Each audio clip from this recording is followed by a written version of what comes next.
When the lights and camera turn off, I will be here.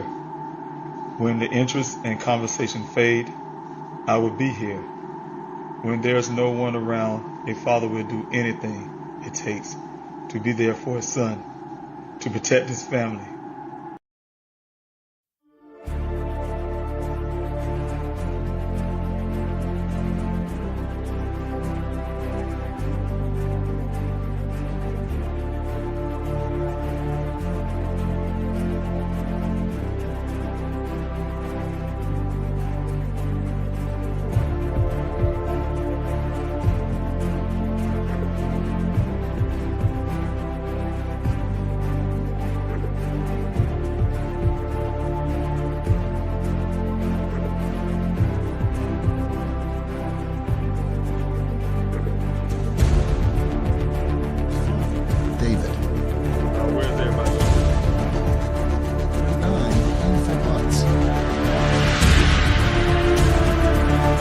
Without these special people behind me, I wouldn't have a search.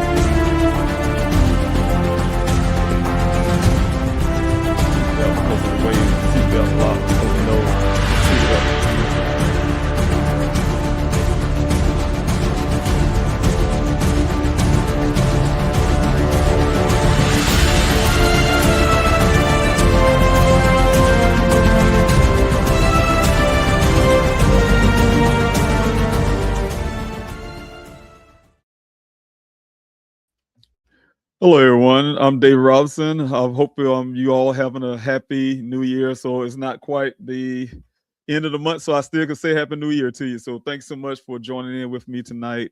I want to do a little Q&A, something simple, just really short.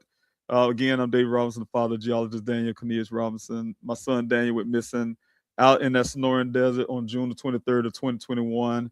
I am still searching for him, still looking for him, doing everything I can to make sure I bring my son home. And I really appreciate everyone who has been a part of that. You all have been a part of that from day one, from different ways. Support here on social media, those who's out in the desert searches with me, those who's out in the city searches with me, those who did the flyer distributions, the prayers, the tips, you name it, the donations. You guys have been donating. I really appreciate each and every last one of you for everything you have been doing for the past few years. And also just believing in everything I'm doing. And like I said, the support has always been great. So tonight, I don't have big intentions to be on too long. I always say that, and then I get long-winded and to be on for hours. But tonight, I just kind of want to focus on the comment sections. Comment section, I want to answer some questions you may have about my son's case. Even if you have questions about me, what I'm doing right now, but about my son's case and things I can answer for you to bring some clarity It's been a long time. Some people still haven't heard of Daniel's story, and those who have still have questions. I have questions a lot of times, but I can give you everything I know so far. And also, I want to share with you. I'm going to probably talk about this on the latter end of this Q&A on this live stream.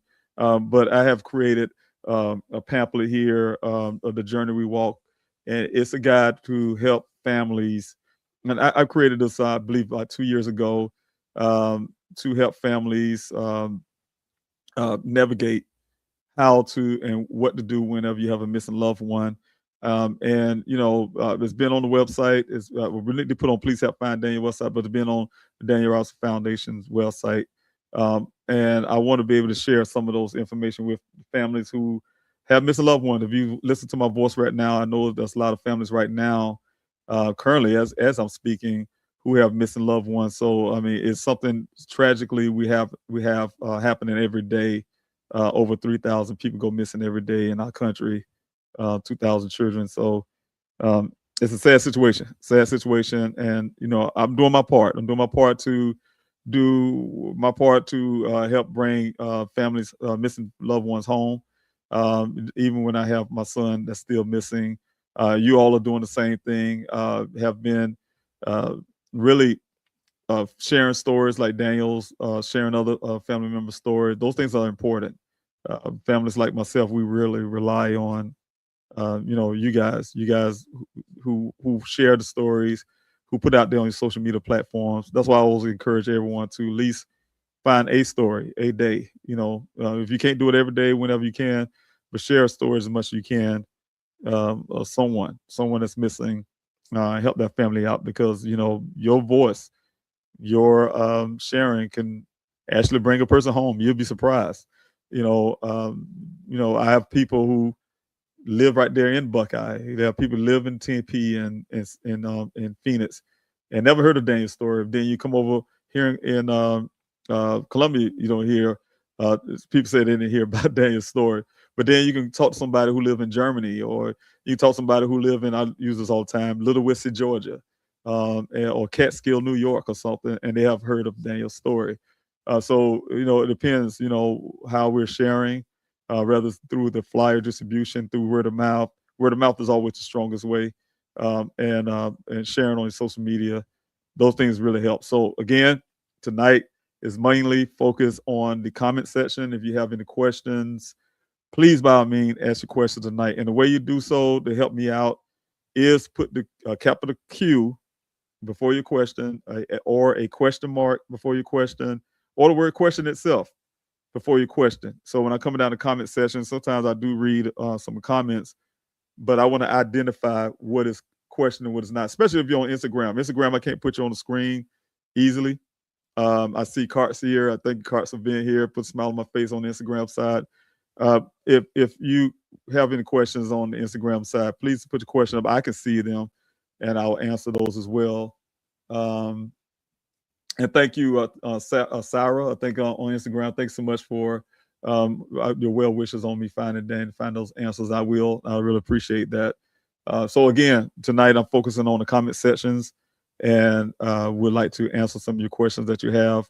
And again, I would talk about the journey. I would talk about that.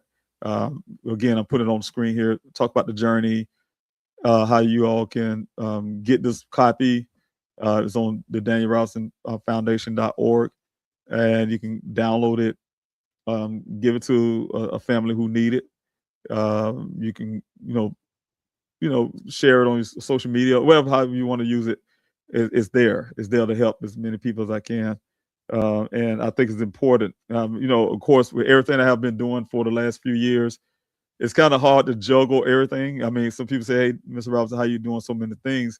And I'll be honest with you, mainly I say almost 90% of everything I do is a one-man job. I'm doing it by myself. I do have help, but the bulk of what I do is like a one-man band, I like to call it, just doing it myself. And so some things kind of move kind of slowly, but I'm doing it. I'm make sure I'm staying on the job. So I need your help. Constantly need your help. So thanks so much. I'm going to the comment section right now. And I'm looking on Instagram. Trust me, you guys on Instagram. I'm looking over there as well. If you have any questions, please answer questions. Thank you, Stephen, for being here. I wish I could put you all on the screen, Instagram. Um, I could, but it won't look so. The clarity wouldn't be there for anyone to be able to see anything. Et, thanks so much for being here. I truly appreciate you being here as well. To see the view. Thanks so much for being here. And let's see here. Annabelle, thank you so much for being here. You said hi. I believe you have already explained it about it. But what Daniel's coworker, the one who saw him last, say about it. Okay, and now we can start off with you, Annabelle. I'm going to mark that because I'm going to come back and answer your question. But if anybody else have any questions, please, by all means, again, put the word question before your question, a question mark, or a capital letter Q before your question. That'll help me identify, especially if you're on Instagram side. I'm looking at the other screen. That'll help me out tremendously. Courtney, thank you so much for being here. If I say your name again twice, I apologize. But thanks so much for being here with me tonight. Correct, yeah, I guess how you said it. But thanks so much for being here. I'm trying to get it right. Thanks so much. I truly appreciate you being here tonight. Also, I have here. Let me see who else I got here. Tammy, thanks so much for being here. How do you get one? Yeah, go to the DanielRobinsonFoundation.org and you can download it there. I wish I could get something in more of a soft copy, soft back or hardback or something. But yes, definitely something I think is very beneficial to families if you can share it with a family member from my experience. And that's more I'm going to be adding to it as well as time progresses. There's some more things that can be updated on it and add addition to it. Some things that I have learned in this journey. So I always will share as much as I can. So again, I will be updating that to add more for families. But that's what I have based on things that happened in this search for my son. So I'll be able to share some of the things that I think could be relevant and also beneficial for a family who's struggling right now. Because again, as I'm speaking, there's at least 3,000 people have gone missing. Americans have gone missing last year. I would say last year. I want to start off this year because it's first month. But I can tell you last year here in South Carolina, in the first month we had the second month in February we had 200 and so I think it was 235 people missing that quick, and the year had just began. So I don't know the numbers for this year of 2026 just yet, but every year we have over 600,000 Americans go missing. So just keep that in mind. So that someone needed. We have 3,000 people as we speak today. I can say in this country we had at least 3,000 people went missing today.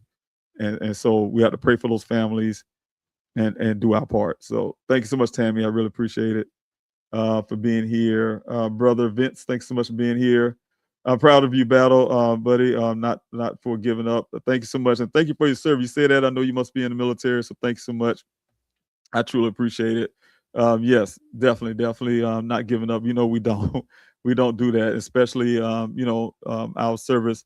We always been in the military. We always never leave a fallen comrade, never leave a battle buddy behind. We're gonna bring ours back home. Daniel is my son, so of course I'm bringing my son back home, doing everything I can to bring him home to our family. And yes, not giving up. One way or the other, I'm gonna find my son. I'm really pushing hard for that. So thanks so much, Annabelle, for being here. Thank you, Tammy, for being here. I lost my son to I think that's OD. I'm so sorry that you for your loss, Tammy. I'm not sure of the conversation. I'm sure you had a conversation. But yes, I'm so sorry for your loss. Thank you so much for being here and sharing your time with me. I have Annabelle. Thanks so much for being here. Okay. Oh, there you go, brother Vince. Right. So you put Sister Eighth there to put a smile on my face, of course. Okay. Gotcha. Okay. I wish I know exactly who you are. But yes, we serve. Yes, that's right. Yes. So thank you so much. Yes. You put that 6'8" there, so I know what you're talking about. But thank you so much. I really appreciate you being here and supporting me and having my back. Right. So thank you so much. I really appreciate you, brother. God bless on that. Also, I have a question. I do have a question on the Instagram side, and I don't want to miss anybody on the Instagram, but I do have one from the Original Sin podcast. Question was, I'm sorry, we haven't been able to follow Daniel's and your family's journey recently. What are the new developments? I don't know where where you probably was last updated on Daniel's case, but I can tell you not a whole lot of updates, rather other than the fact that I did have that search back in April 12th in 2025, that had brought a new search, 3-part search, which out of the search we didn't get anything much out of, but I got the Buckeye Police Department to do something, right? We do have as a lead, and that's what I meant to do. And I think I said this before, and I think I had to miss last Friday for a different reason, Mercy's situation. But I was intending to make public a tree with that's riddled with bullet holes that you all needed to see. And this search that I had Buckeye to search the area was based on that. And so that was done. That's some things that happened. I can say, of course, during the course of that search that week, up to the search on the 10th, the search was on the 12th, but on the 10th, I was able to sit down. I think it was the 9th and the 10th, but I was able to sit down with the Buckeye Police Department and get their promise and make some agreements of things they would do in exchange of taking possession of those things that they have given to me from the crime scene. The vehicle, the clothing items, everything that was found on the scene, to get it back and put it in their possession to do those full forensic work, because that's only some things that only law enforcement do to keep the integrity, the chain of custody, the things that's important for Daniel's case. Peradventure, someone come and confess or say they did XYZ, we'll have evidence and things. So it's really important the way things were done. So we was able to come with some agreements of things that's going to be done, from the law enforcement standpoint, to take these things back in custody. Things that should have been done from day one, that wasn't done when that vehicle showed up on the scene. So was able to do that. Use body cam. They had body cam. I had my own footage. From signing papers, transfer of custody of these items and things. But I can tell you, to date, they have not kept their promise. Those some of the things that really problematic, because I had to finally thought it was going to be a reset with the Buckeye Police Department where I can build some type of trust, factor, as it's now a new year, and those things that I asked that they promised me they was going to do, they didn't do. And so I'm really disappointed with that. But what it is, they should have tested those airbags for DNA, to work up on the vehicle in the proper way, other than just a shifter, all the airbags deployed. So they want to make sure they're checking all the airbags, and plus the passenger side as well. So who else been riding the vehicle? The clothing items that our family, we don't identify. I don't want to miss anybody on Instagram, because it is going up, and I'm trying to find a way to keep your messages downward so I would not lose anybody, because I see some questions there that I want to answer as well, so I don't want to miss those. But yeah, the clothing items that we don't identify, that belongs to Daniel. I don't see Daniel every day, but his sister see him mostly every day.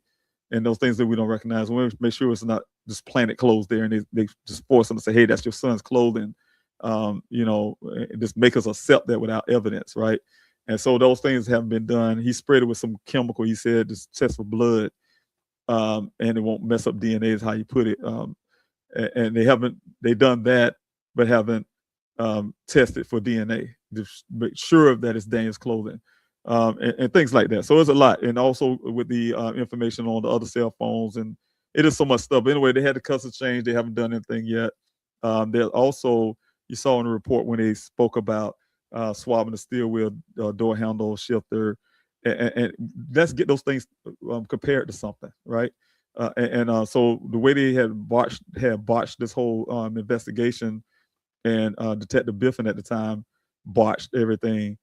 They have nothing to compare things with, at least, and then when I asked him about it, he said, oh yeah, we're doing as was. I said, well, how you doing it when you have nothing compared to. Then he kind of started stuttering and start throwing the blame on some other woman that's in another department in Buckeye. So, like I said, it's starting to feel like a game again, and I'm not, really satisfied and really hurt about that part. But that's the things that's going on development wise. I want to jump on the question before I go all the way up. I do see Q for peace. You have a question. Did Daniel case get reopened? Also, did you ever get your hands on his survey? And you say a survey. I'm not sure about the survey part, but I do have pictures that Daniel took of the logs and things. I'm assuming that's what you're speaking of. So I always had that. I got that off of Daniel's cell phone. When it comes to his case being reopened, it should have never closed. This is not it's far from a cold case. Like I stressed with the and I'm going to pull you guys up on Instagram if I can on my phone, because if I don't, I think I'm actually losing some of your questions there. So what I'm going to try to do is pull you up on my phone so I can not lose your questions. I really don't want to lose anyone's questions because it's scrolling up as people coming on. Let's see here if I can get this real quick. But yes, those things. I'm sure I got it here. I think I got some comments. There we go. Okay, now I'm there. I got you. So I think I can do it off my cell phone to make it a little easier. So I just want to make sure I'm not losing your questions here. Uh-oh. Anybody can tell me a better way of doing this, I will appreciate it. I thought I can do it this way. It's not working for me right now. But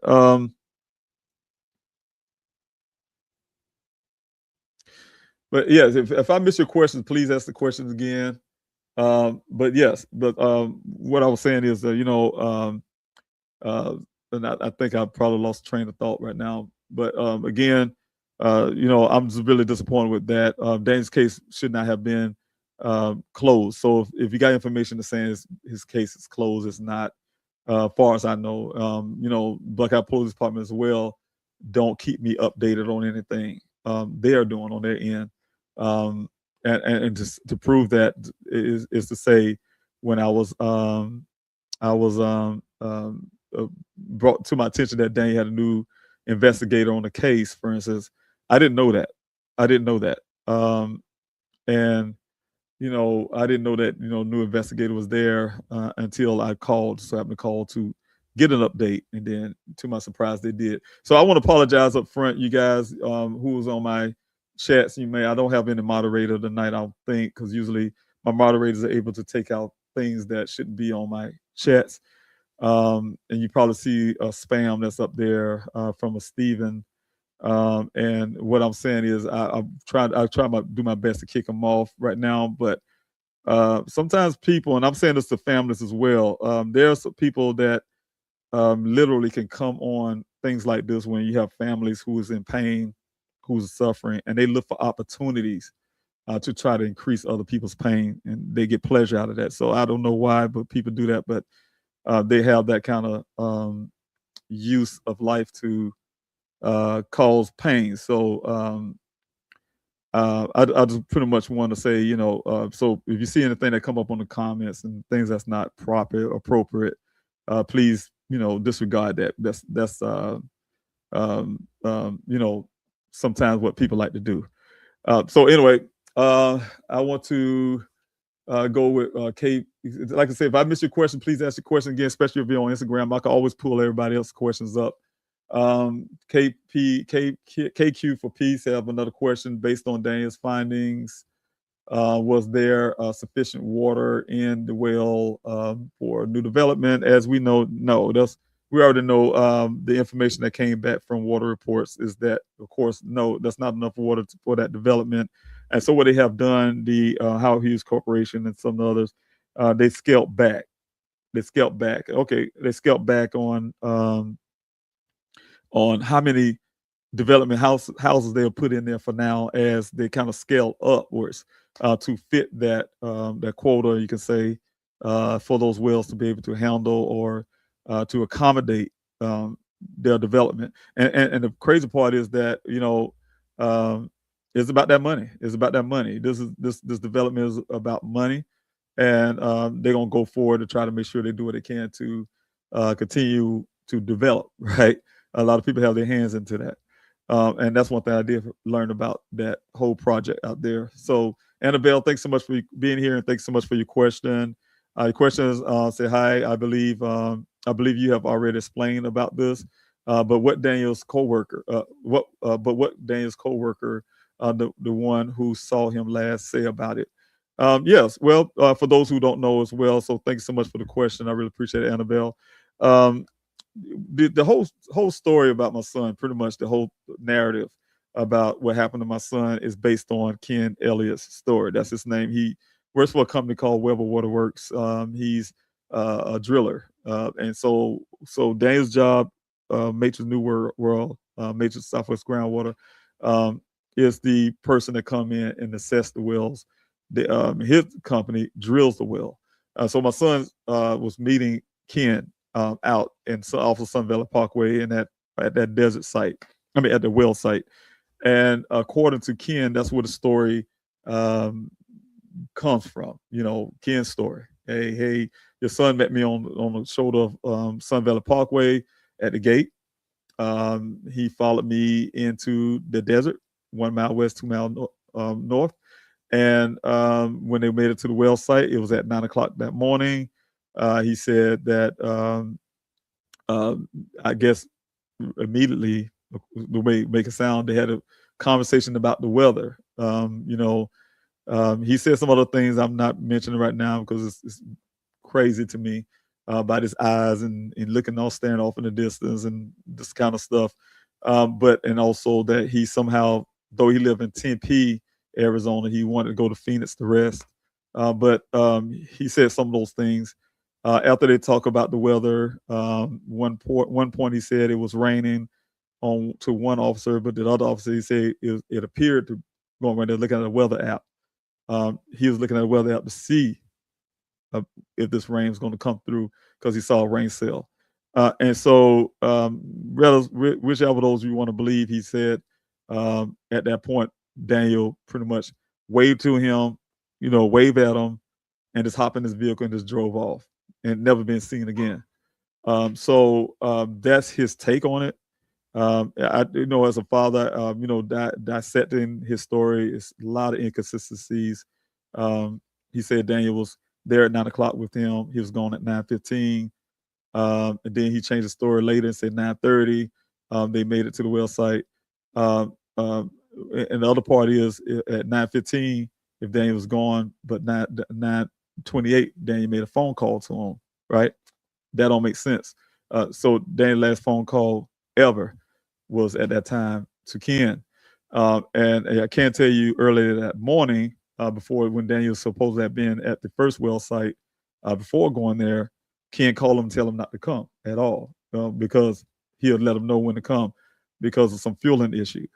And so we had to back those stories up, like I said, with law enforcement who have not taken the time to interrogate the story, to look at the cell phone data to see if he was really where he was located when all this was going down, all that kind of stuff. The last person to see someone in a situation like that, story should be scrutinized. They should be the first suspect, right?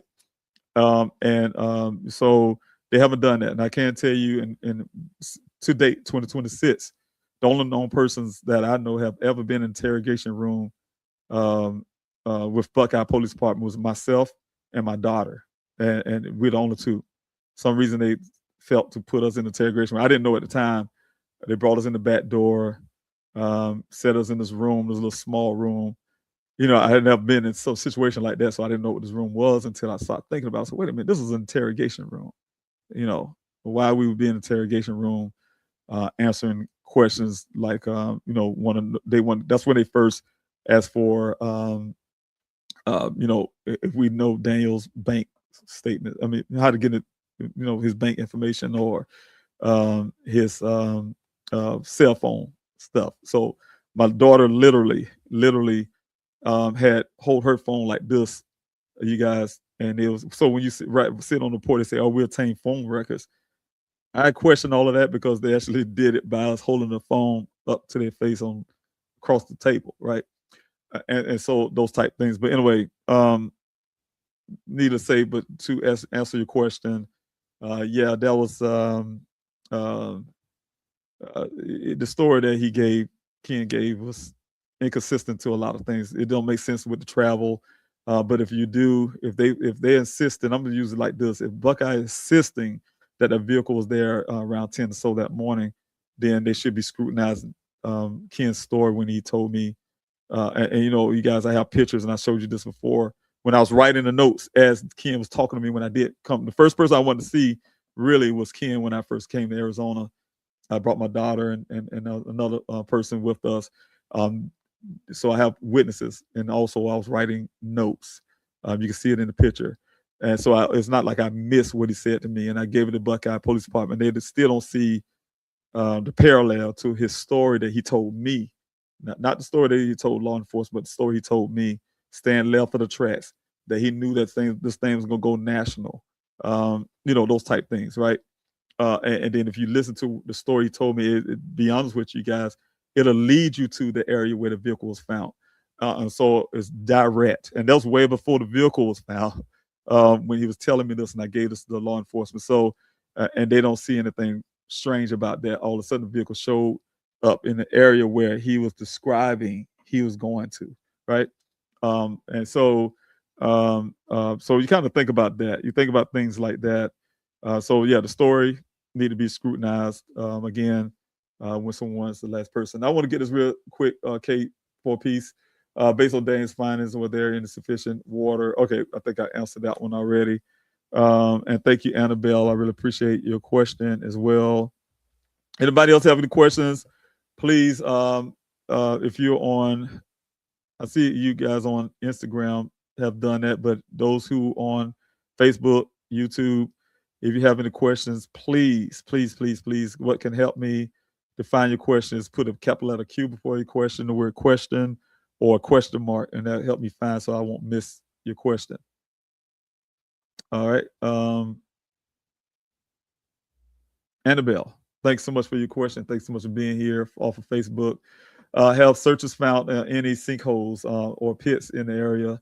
I've hiked a lot in the desert and come across many deep holes where someone could fall in and not be able to get out. And you know, and that was some of the scariest parts of going out in the desert when I was out there. When I first started my searches, I had to do a lot of research. I had to do a lot of understanding about the desert out there, the Sonoran Desert, and over in that area where Daniel went missing. Amanda, sorry, I said your name wrong, but Amanda, thanks so much. Um, what I have learned is that there's prospect mines out there. There's big gold rush area days back in the days.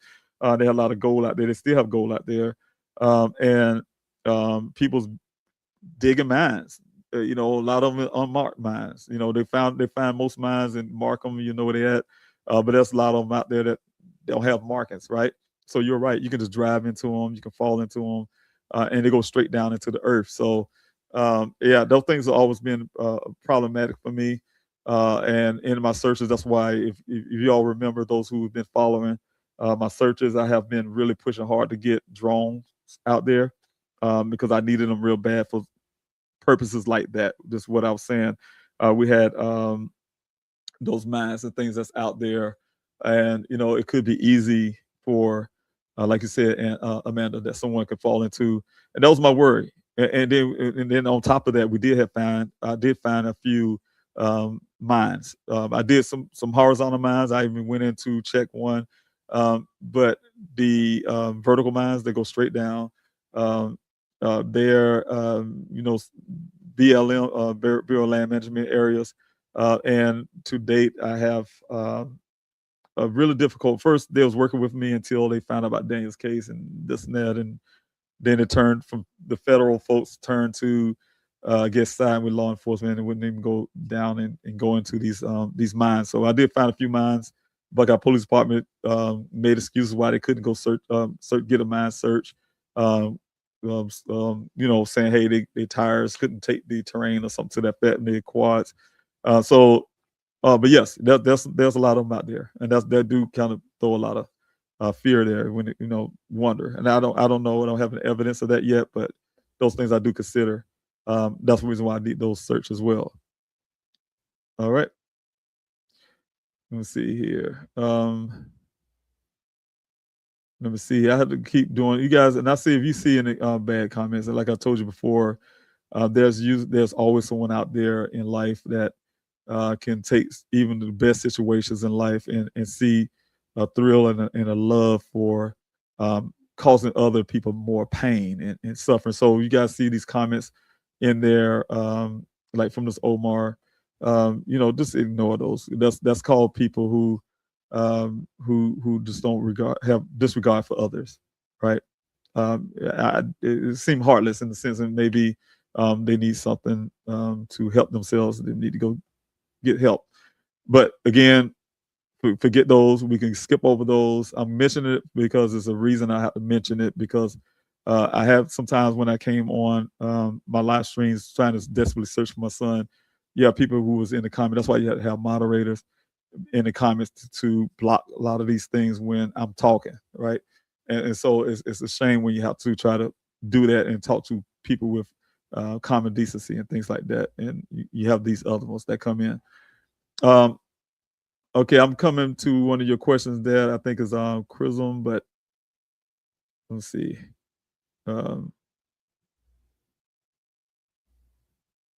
Okay. All right. Oh, I think I got the wrong person. I believe I had grabbed the wrong person here. Let me see. I think I got the wrong person, but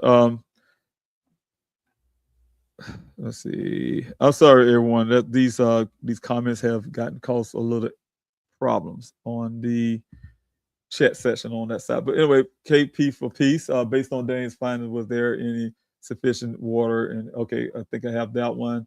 You have also, to your knowledge, did Ken attend the first candlelight vigil? To my knowledge, he didn't attend anything. For a person who he haven't attended any of my searches, as far as I know. I haven't seen him. I haven't seen him there. He haven't knowledge self. I asked myself questions about that. For a person who say, "Hey, I traveled and I went to go look and do this and that," and I was so concerned having him intend these searches, right, to go look for Daniel on Saturdays on the public search. So I can't say what a person should or shouldn't do, but it don't match us what the way they move. It just don't match. It didn't match up. So I always had an issue with that part of it, not understanding why. So let's see here. Any more questions here? Thanks so much for being here, Chrism. Thanks so much. I really appreciate it. Oh, and that is the question. I apologize. Was there any evidence recovered at or around Dan's wrecked vehicle that has given any leads at all? Yes. It's a lot.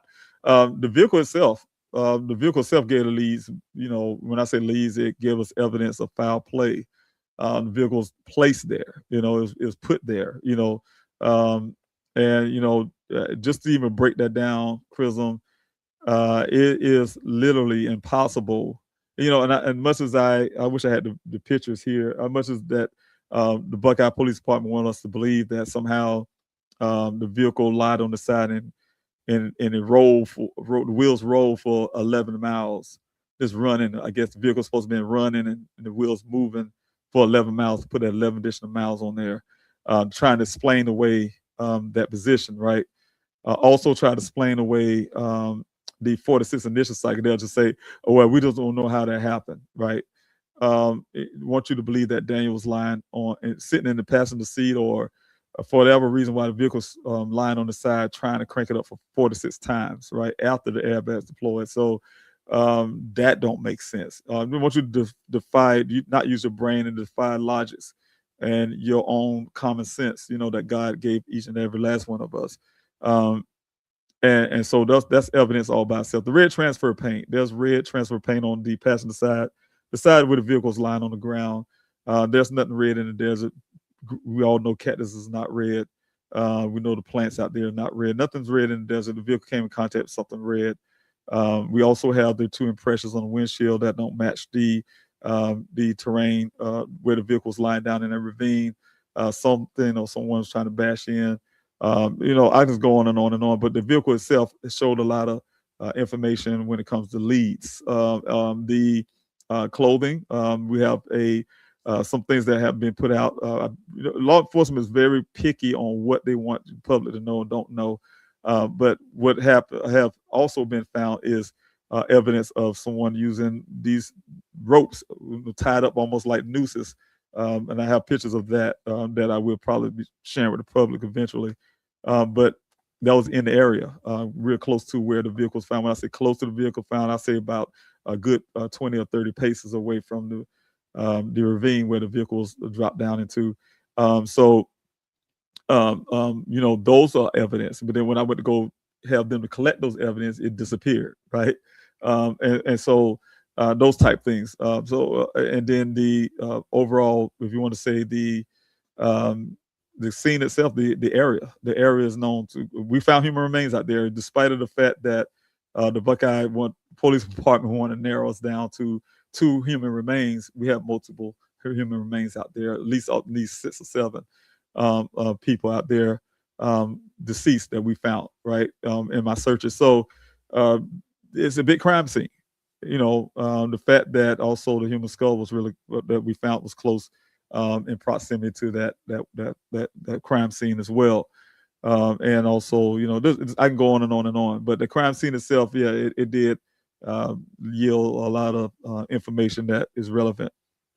These socks, the clothing off his body, everything that's from the underwear down the sock. One of the sock that should have been there with those clothing was found near the well site area. So those type things, so we have a lot of things that came off of that.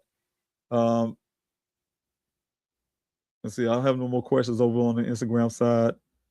I have a comment, I think, here. Barbara, thanks so much for being here. If you have any questions, please, again, if you have a question, I see Melissa have one. I really appreciate, Melissa, the way you did, and I'll put you up in a second. Barbara, I've followed you from the beginning. The story from coworker doesn't mesh. Those workers in that line of work know what's out there. My fear is he is one of those so-called holes, in one of those so-called holes. Daniel deserves to be found, and your family deserves closure. Yes, I like I say again, the sin that there are mines out there. There's some we probably just didn't find. I was utilizing the drones. That's why I was really pushing really hard for that. So I was able to get one drone personally, but I had the Black and Missing Foundation pay for a drone company to come out at one point. I also had people who came out to the searches had their own individual drones, but I wanted some certain specialized drones for just what you were saying. So we did the best we can with what we could do out there. So I'm really grateful and I'm really proud of the work we have done. We've done a lot. And what I was saying is those drones did help. At times when I want to go out in the areas ahead, especially when I'm doing line searching with the volunteers, I like to go out ahead of the line search to look for anything that's suspicious. Don't want anybody to fall into mine and things like that. So we always, before we do our searches anyway, we go out that weekday before Saturday and assess the area that we want to search, and get the drone out there. Look for things, hidden dangers, you name it. So when volunteers come out, they're basically safe. So those things, like you said, is out there. We know that those mines all over the place. It just that I only can say in my weeks of searches out there, we only found a few of them. And so whether there's others out there, I know they are. We just haven't seen them. We haven't seen them. So again, and then it kind of begs for you guys to understand why some people ask, hey, why are you out there for 50 weeks of desert searching? If you was out there, if anybody, like you're saying, you've been out in desert areas, anybody who ever been out into a desert, I mean, it's easy for a city guy like me, or I say from a southern guy like me, who have never been into the desert. I'm on the East Coast.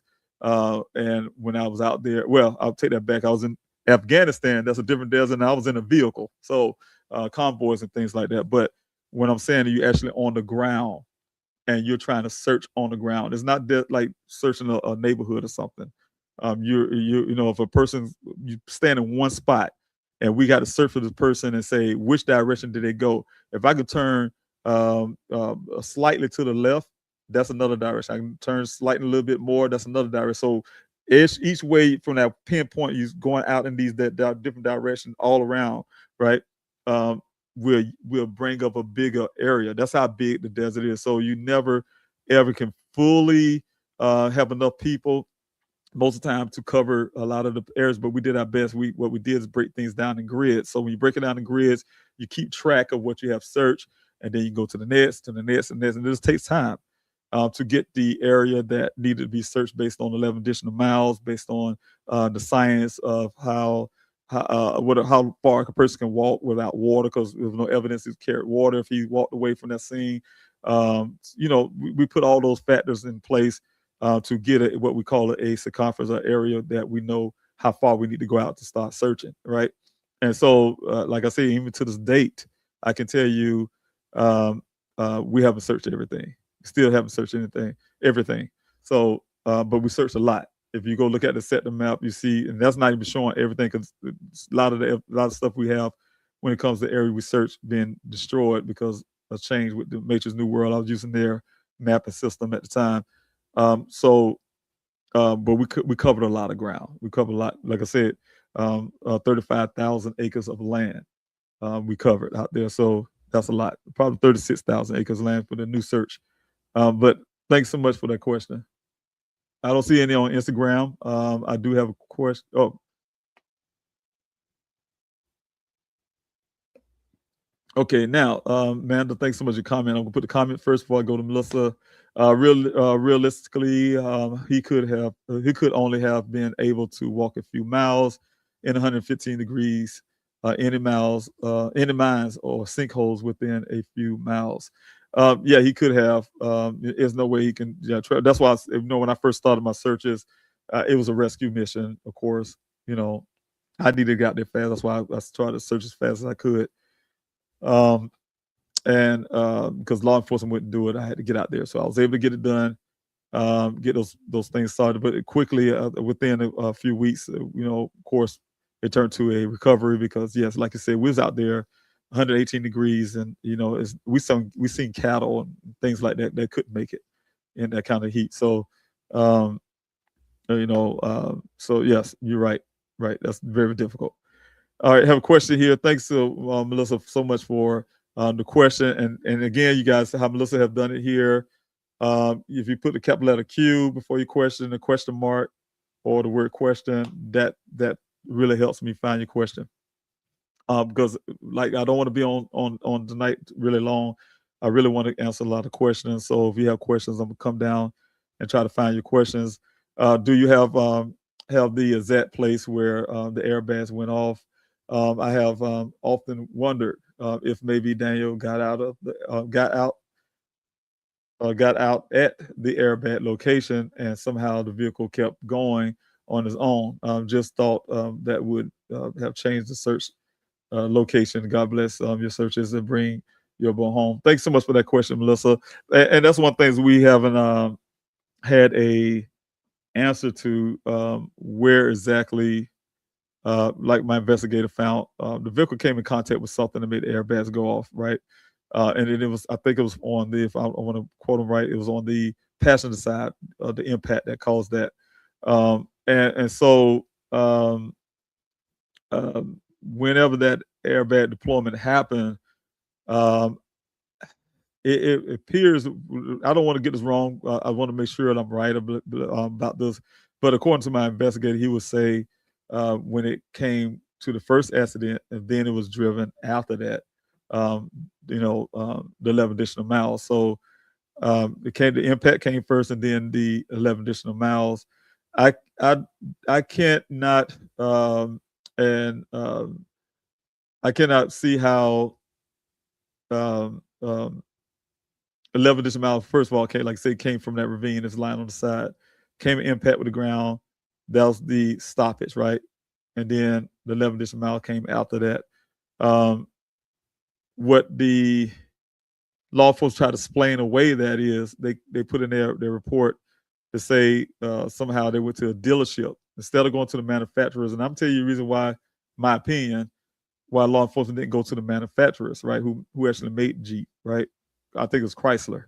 And because what the problem is they go to the manufacturers and ask the same question, would that match? These two things match? They already know what the manufacturer would say. Yes, they are matched because it's not a recall on these vehicles. The manufacturers will not have a liability where, in a situation like Daniel's case, where a family comes sue because the information on that dash and that computer don't match, right? And so of course they're gonna say it's it doesn't happen. My investigator have done it several times, and he said it doesn't happen. But they went to a dealership and say, I don't know if they knocked on the janitor's back and asked him, and he said, yeah, that happens all the time. And then they wrote in their report, I don't know. But they chose to go to some dealership, and ask somebody. I don't know who that somebody is. So that's not police work to me. You go to do thorough work and find those real answers by going to a manufacturer. But when it comes to that airbag, like you said, deploying at the initial crash, I don't know the location. I cannot tell you. I just know where the vehicle was found. And what we have done is kind of try to pinpoint that by saying 11 miles away from that point, right? It's also plausible that the vehicle was towed there, right, and dropped in that ravine. I want to back up too, because what law enforcement have been saying, you guys got to think about this too. Well, I've been hearing about this vehicle being there for 30 days before there was anything about Mile IQ. And I want everybody want to understand this too. You'll probably hear something about Mile IQ app with law enforcement. Law enforcement did not find Mile IQ app on that phone. What it is, they gave me that phone, right? I found Mile IQ app, and as a matter of fact, I was going to do that as well, which I'm planning to do as well, is to show you guys the email. I don't put the gentleman's name out there because he's the owner of the app and things like that. But what I want to do is just show the email. Make sure I redact those names. But I want to show the email. The email I have reached out to Mile IQ because I found the app once I got the phone, and see if there's a way to do. But to be honest with you, Mile IQ app said Mile IQ was like, hey, we don't have that. I think it was some data that was destroyed because they don't have the retention for that. And also he also cautioned me about utilizing any information that comes from that app because it can be not accurate, right? It don't record all the stops and this and that and things that can happen in between and all that kind of stuff, right? So it can mislead you and give you some false readings, right? So he didn't want that.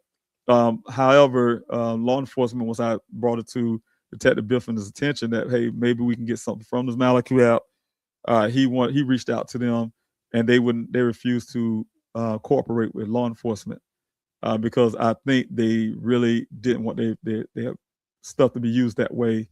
And also, I don't know, but he kind of put it on me. Say, hey, look, I'm gonna give it to you, but you can give it to law enforcement if you want to. So that's how Buckeye ended up with those things. But what I'm saying, that they're resting their hat on that because it matches what they have been trying to say prior to all of the Mile IQ app stuff. I mean, literally on the same week the vehicle was found, they was already telling me it'd been there for over 30 days without evidence.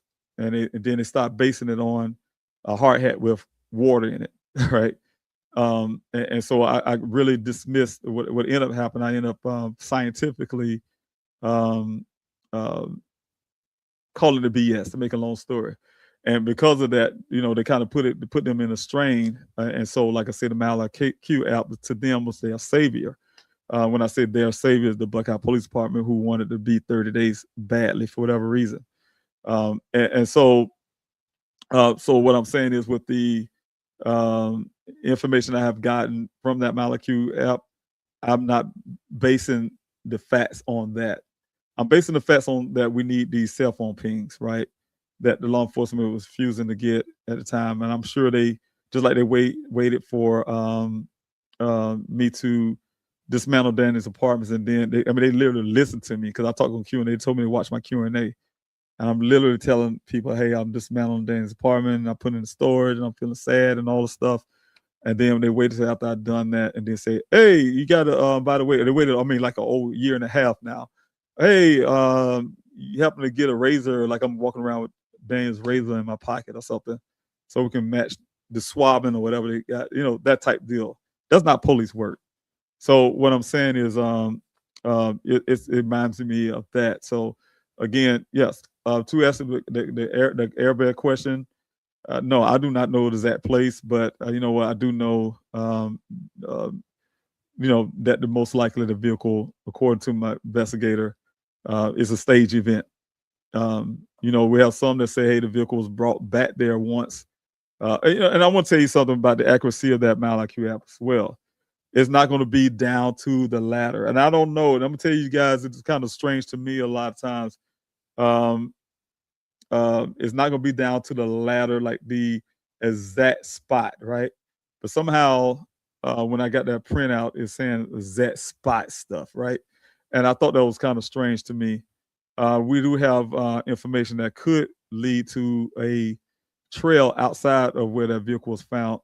Will be a more plausible place where this first initial thing could have happened, right? And then the vehicle was taken away from there and put back into that location because of the cell phone. So it's a lot. There's a lot with that. We're gonna try to put those information together, but the truth will always come out, you guys. It's just that it takes time. It takes time for those information to come out. Let's see here. Let's see. I'll make sure I'm not missing anything. Yeah, but we did search location based on 11 additional miles. I mean, this way out. We've been out on the other side of the aqueducts. Anybody know what that is? That's the canal that runs through that area. That runs all the way down to Phoenix. I mean, it's. But anyway, we searched a lot. It was a lot of searching. Now we couldn't get the line searches over that area, but we did other kind of searches. So we did a lot of searches out there. So yes. Let me see. If anybody have any question, I hope I don't miss your question. If you got a question, please put the question mark there, like Julia did here. Question mark, capital letter Q, the word question for your question. Are there any plans on scheduling a public search anytime soon again? Prayers always, Julia. I have again, I talked to a lot of people, ask me that, and I can be honest. I can be very honest that it's places that need to be searched, right? And you'll say after again, I'm explaining that after 50 weeks of desert searching, I didn't realize it was 50 weeks when I had went out with Joseph, Mr. Petito joined me in that last search I had. And when I was standing there doing my safety briefing that I always do, that's when it dawned on me. It had been 50 weeks. That was the 50th search, ironically. And even with all of that searching, we do it on the weekends, and I'm telling you, even sometimes the searches on weekdays. Just a few people who can do it on weekdays, but the public search was always on the weekend, every Saturday. And like I said, if you stand in one spot, let's say that where that vehicle was found or where the well site, and someone says which direction he walked away from the scene, right? You could turn slightly any direction, and then you can go in a straight line, and you have to search that area, right? And so it takes a lot. It takes a lot, but I can't say it's effective. It's effective for the desert when you don't have the kind of equipment that law enforcement had. Was able to could have used if they would have took Daniel's case seriously and utilized those equipments that they afforded, that their taxpayers' money that Daniel paid for as well. I paid for when I was living there as well, to search areas utilizing this equipment that they have, from infrared type they deals with the drones and all this kind of stuff, right? Ground disturbances to temperatures and XYZ. If they would have did their job correctly the first time, they have that technology, they have that equipment. But when you're actually doing it like hands-on, like I'm doing on my searches, we don't have those equipment, so we have to do it hands-on. Hands-on is line searches. That's lines of people with our eyes, and we're looking downward at a steady pace. I mean, a slow, steady pace, looking on the ground, looking for small things that, like I said, those equipment probably could have picked up from the air, right? But the ironicity to that is when you have dedicated people actually doing that, we found the human remains. I know how many human remains the law enforcement found when they claimed they did these searches out there looking for Daniel? 0. Know how many clothing items they found out there while searching for my son? They claimed they searched. 0. How many human skulls they found out there when it was out there claiming they're searching for my son? 0. But yet we found one close to where the vehicle was found. How many cases they solved for the Maricopa County while they was out there? 0. I did. I solved a case for Maricopa County, finding a stolen vehicle they've been looking for. How many? I can go on and on and on. Is what I'm saying. So when you're not actually out there looking, because you can't, you doing it for the sake to say, for the public to say, hey, you did something, but you're not doing it because you're passionate, and like the volunteers who have been out there with me for those 50 weeks of desert searches and really want to find Daniel, right? And so you can see the difference, because with the equipment or helicopter, whatever they claim they had, they found 0. But with people, normal, everyday people without anything, with the little that we have, and I really thank the people who've been donating to get me up to where we at on the donations all those years of desert searching, we found people's human remains and brought closure for families and things like that. Like again, I solved the Maricopa County Sheriff's Office stolen vehicle case. They was looking for a vehicle, and so I can go on and on and on. But what I'm saying is, with those searches for me right now, it's hard. It's hard because it's a couple things. I barely had the search I had last year, April the 12th. That search was hard. And when I say hard, I think it was in October when I realized I needed to do that search. That search was based on a tip that I received. Well, I had the tip already because, I'm telling you something, you guys, things happen so fast. I'm doing all these interviews, doing this, that, blah, blah. It caught me really fast. It caught me really fast where I missed some things. I'm human. I missed some things. A tip came in, elderly couple. That search was based on that too, right? A tip that I had, eyewitness saw Daniel come out of a ravine in the same area where and this is hindsight before some information we know now. But this couple saw someone that's fitting Daniel's description come out of a ravine on the side of the road, saw his vehicle stick on the side of the road, and it matched the time of day with my investigator who says the first accident happened around 1 o'clock. So it's closer to that 1 o'clock. They was heading to the town of Buckeye from Surprise to go to a doctor's appointment. And the lady knew that she was really sharp on that because of the nature of that doctor's appointment. So those things was really credible based on her information and things. So that was based on that tip. And then the other part, like I said, was based on the tree. But at the same time, I wanted to see if Buckeye Police Department would come out and do something, right? And so I asked them in October before that year. I asked them in October of 2024. And that's when I found out I had a new detective on Dan's case. His name is Detective Justin Adams. He said, hey, yeah, I can come out there, I'm talk to Chief Sanders and see if, we come out good. So we already had that set. But he asked me the location and tried to ask me information. I'll be honest with you, I don't trust the Buckeye Police Department at the time. I was like, you know what? I'll let you know the exact location when it get close. Because I want to be there to see. Because the first thing they would do, in my opinion, would have ran out there or don't go out there and all to say, oh, yeah, we already searched that. And they really didn't do it, right? And so that was my distrust.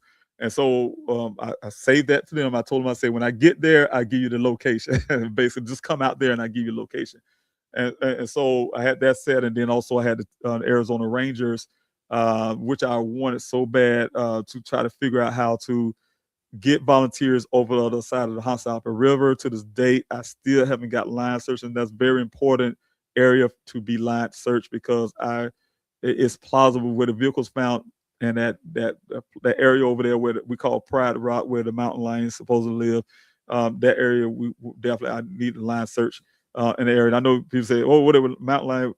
Um, that area is need to be searched fully, right? And so um, the thing is, I had the Arizona Rangers to go and do that much as they could.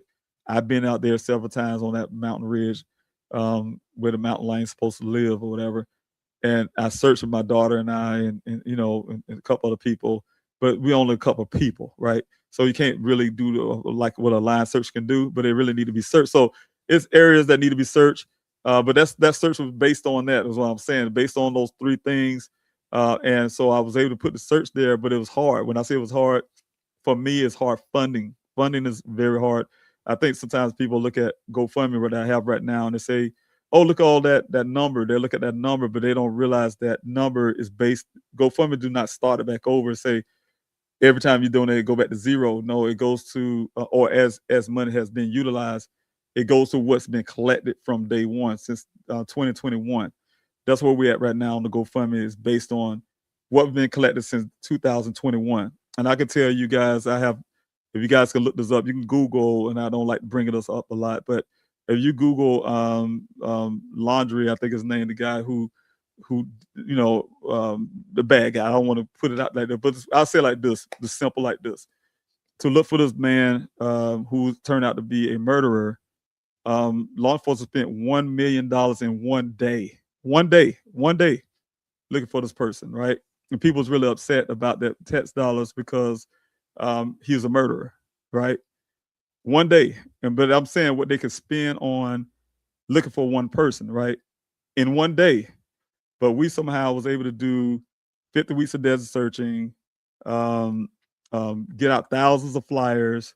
I was able to remain in Arizona. And I'm using my retirement pay as well, but remain in Arizona, follow leads, pay for a private investigator, all that with $400,000, right? And so what I'm saying is over going on 5 years. And so if that's more responsible than what I feel that people's really upset when it comes to searching for a murderer, right? So those things is what I'm saying when it comes to trying to put a search together is hard because I'm a person who don't like to ask people for things, but I have to do it. So like life is all about funding and donations and things like that. Even running for office, and I'm doing, you always have to campaigns can't run without without donations. Things that I have done cannot be funded without donation. I'm not a millionaire or something. I'm just a retired military guy. And so for me to do a search right now, it had to be very purposeful, very, very, very purposeful. Though I know there's areas that need to be searched. I said to myself when I was talking to Joseph, Mr. Petito, I was telling him how,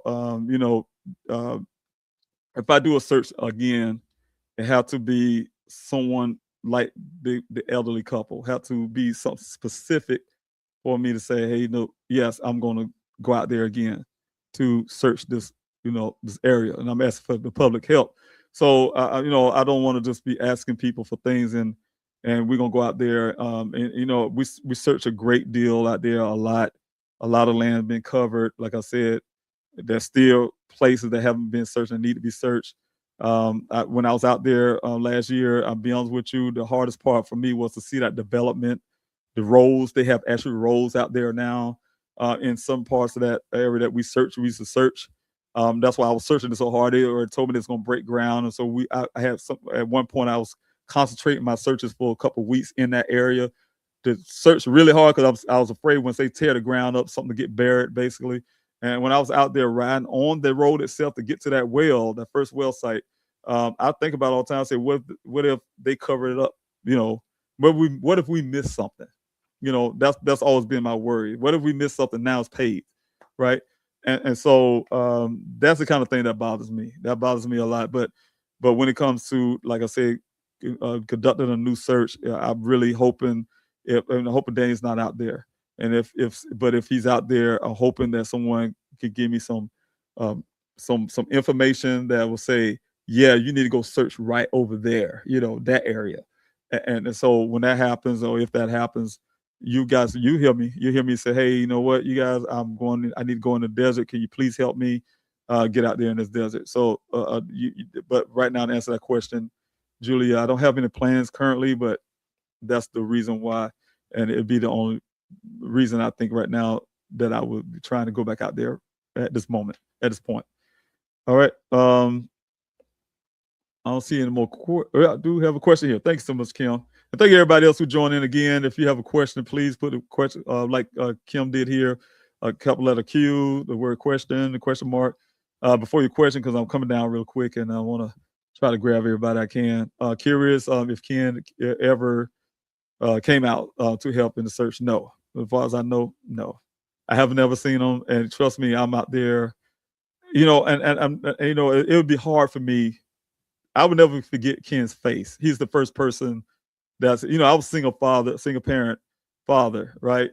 And when my son went missing, and I heard the story from Ken from law enforcement, and I remember just driving on the road, and it just keep ringing in my head over and over again. I'm listening to this. Well, I'm saying when I say listen, I'm thinking about it over and over again. What law enforcement told me, right? Detective Cruz at the time. And I said, that just don't sound like my son. Like that just don't, not the son I know, not my little baby, I mean, I can give you a full story, but it don't sound like Daniel. Some things that he said, especially with this Tempe thing, and he's so tired, and he's looking at his eyes to see if his eye dilated and all kind of crazy mess. Ken was talking. And I say this don't.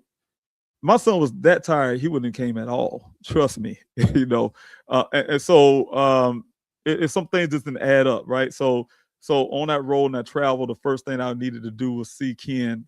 I had to see my daughter first too. I had to get my daughter, and she and I was going around because she knew Daniel's vehicle, and I needed her to help me, because at the end of the day, still we had to do due diligence, right?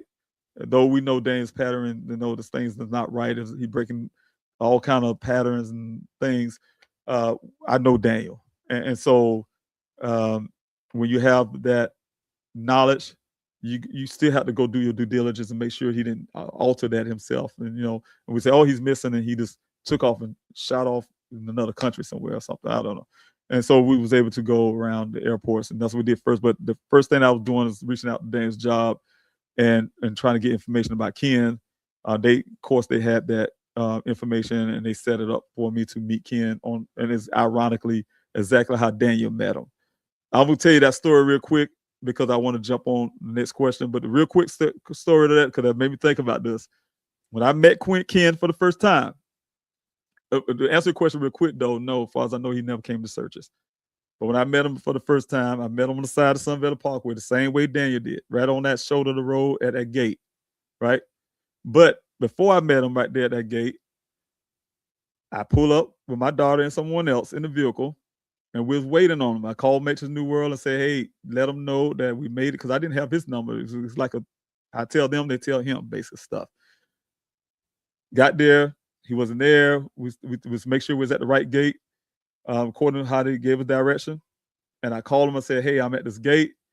You let Ken know I'm here. So I'm sure Mason will call him.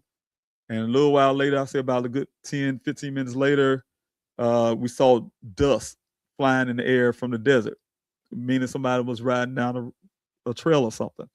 And it got closer and closer, and we saw a white pickup truck. White pickup truck came towards the gate, but then he backed up and turned his vehicle around with his tail end facing the gate, right? And then he got out, real big heavy set guy, got out of the vehicle. We still sitting, and I'm telling you about my vehicle. People know, if you're here in Columbia, you know my vehicle. Heavy tint. I got heavy tint. You will not be able to see me in my vehicle, of course. Windshield, all that tinted, right? 5%. Not front windshield, but front windshield have a little lighter tint, but the rest of it 5%. You will not be able to see me from the front, back, whatever. So this person who got out the vehicle and was like, we were just sitting there for a while to make sure. When he got out the vehicle, he came to the vehicle, tried to look through the side glass. He tried to look through the windshield. Of course, he couldn't see us. And I got the vehicle and I said, "Hey, how you doing, Ken?" He said, "I'm not Ken." Right. And then I asked, "Okay, where is Ken?" And he said, he didn't answer that question. He just literally say, "What do you want with Ken?" Right. And I said, "Hey, I'm the father of Daniel Robinson. I'm just coming to talk to Ken." He said he was the last person to see my son. Just basically want to hear what he have to say. Basically, that's it, right? And he said, "What else do you?" Basically asked me again what I want with Ken. I said, "Well, that's it. Just want to see what information I can get. I'm looking for my son, basically, right?"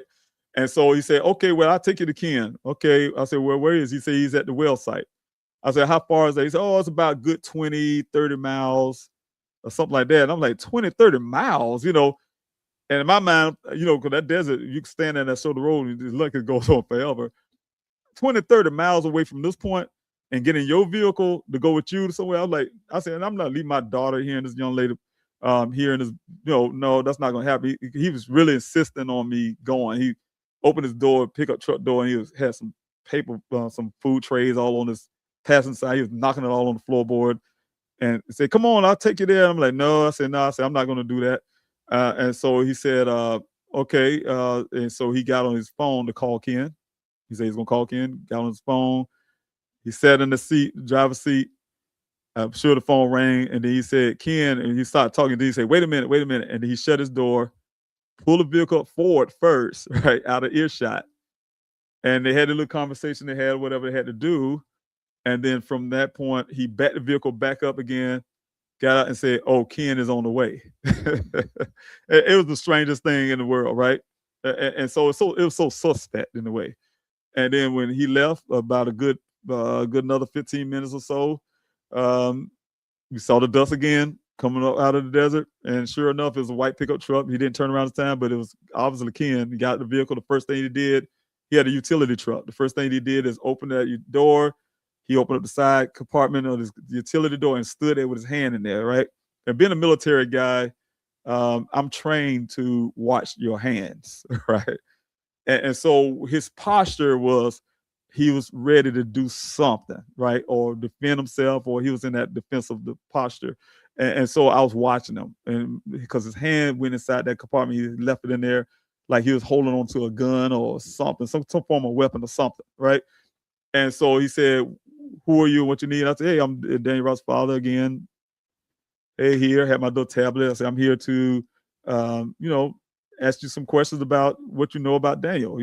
I was told that you was the last one seen him, blah, blah, blah." So I had my pen and my pad ready to, get some stuff. I guess once he saw that I wasn't a threat, or I guess, or something, I could see his shoulders kind of come down a little bit. He took his hand out the door and he shut it, and then he walked towards me. And then we had our conversation. So what I can say about Ken, to even when I talked to him, he expressed like he was so concerned, right? And that's when he told me the other alternate story that I also shared with law enforcement. They refused to put in a police report and utilize, which makes sense to what their narrative is. But he seemed so like he was so concerned. But like I said, haven't been to a search, haven't did much anything that I know of, right? And so like I said, in my searches, we are all family there. I can tell you, when I say we're family, we are family. And I make it a point to talk to the volunteers that's there. If you're there in the searches, you know what I'm talking about. We all a family there. Anytime I have searches, and so I make it a point to talk to people who come out to help me and rescue my son, and who comes out to show love for a stranger. I'm a stranger, and spend your gas money and things like that. So yeah, of course, that's important to me. So I haven't seen Ken out there ever. So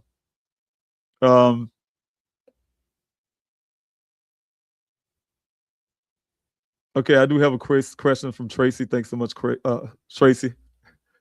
And I don't have any on Instagram yet that I see. The question here, have Ken or Billy been taught with or looked at again? From my point of view, yes. From my side of the investigation, it's 3 parts of the investigation. Well, 4 parts of the investigation. You got I don't even know to really call it an investigation, but the Buckeye Police Department claim investigation. I have my own personal investigation that I'm doing myself.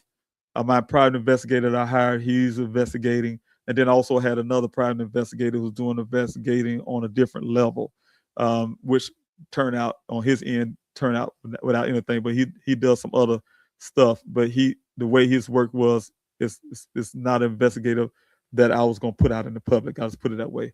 And so I had a lot of work done when it comes to investigating.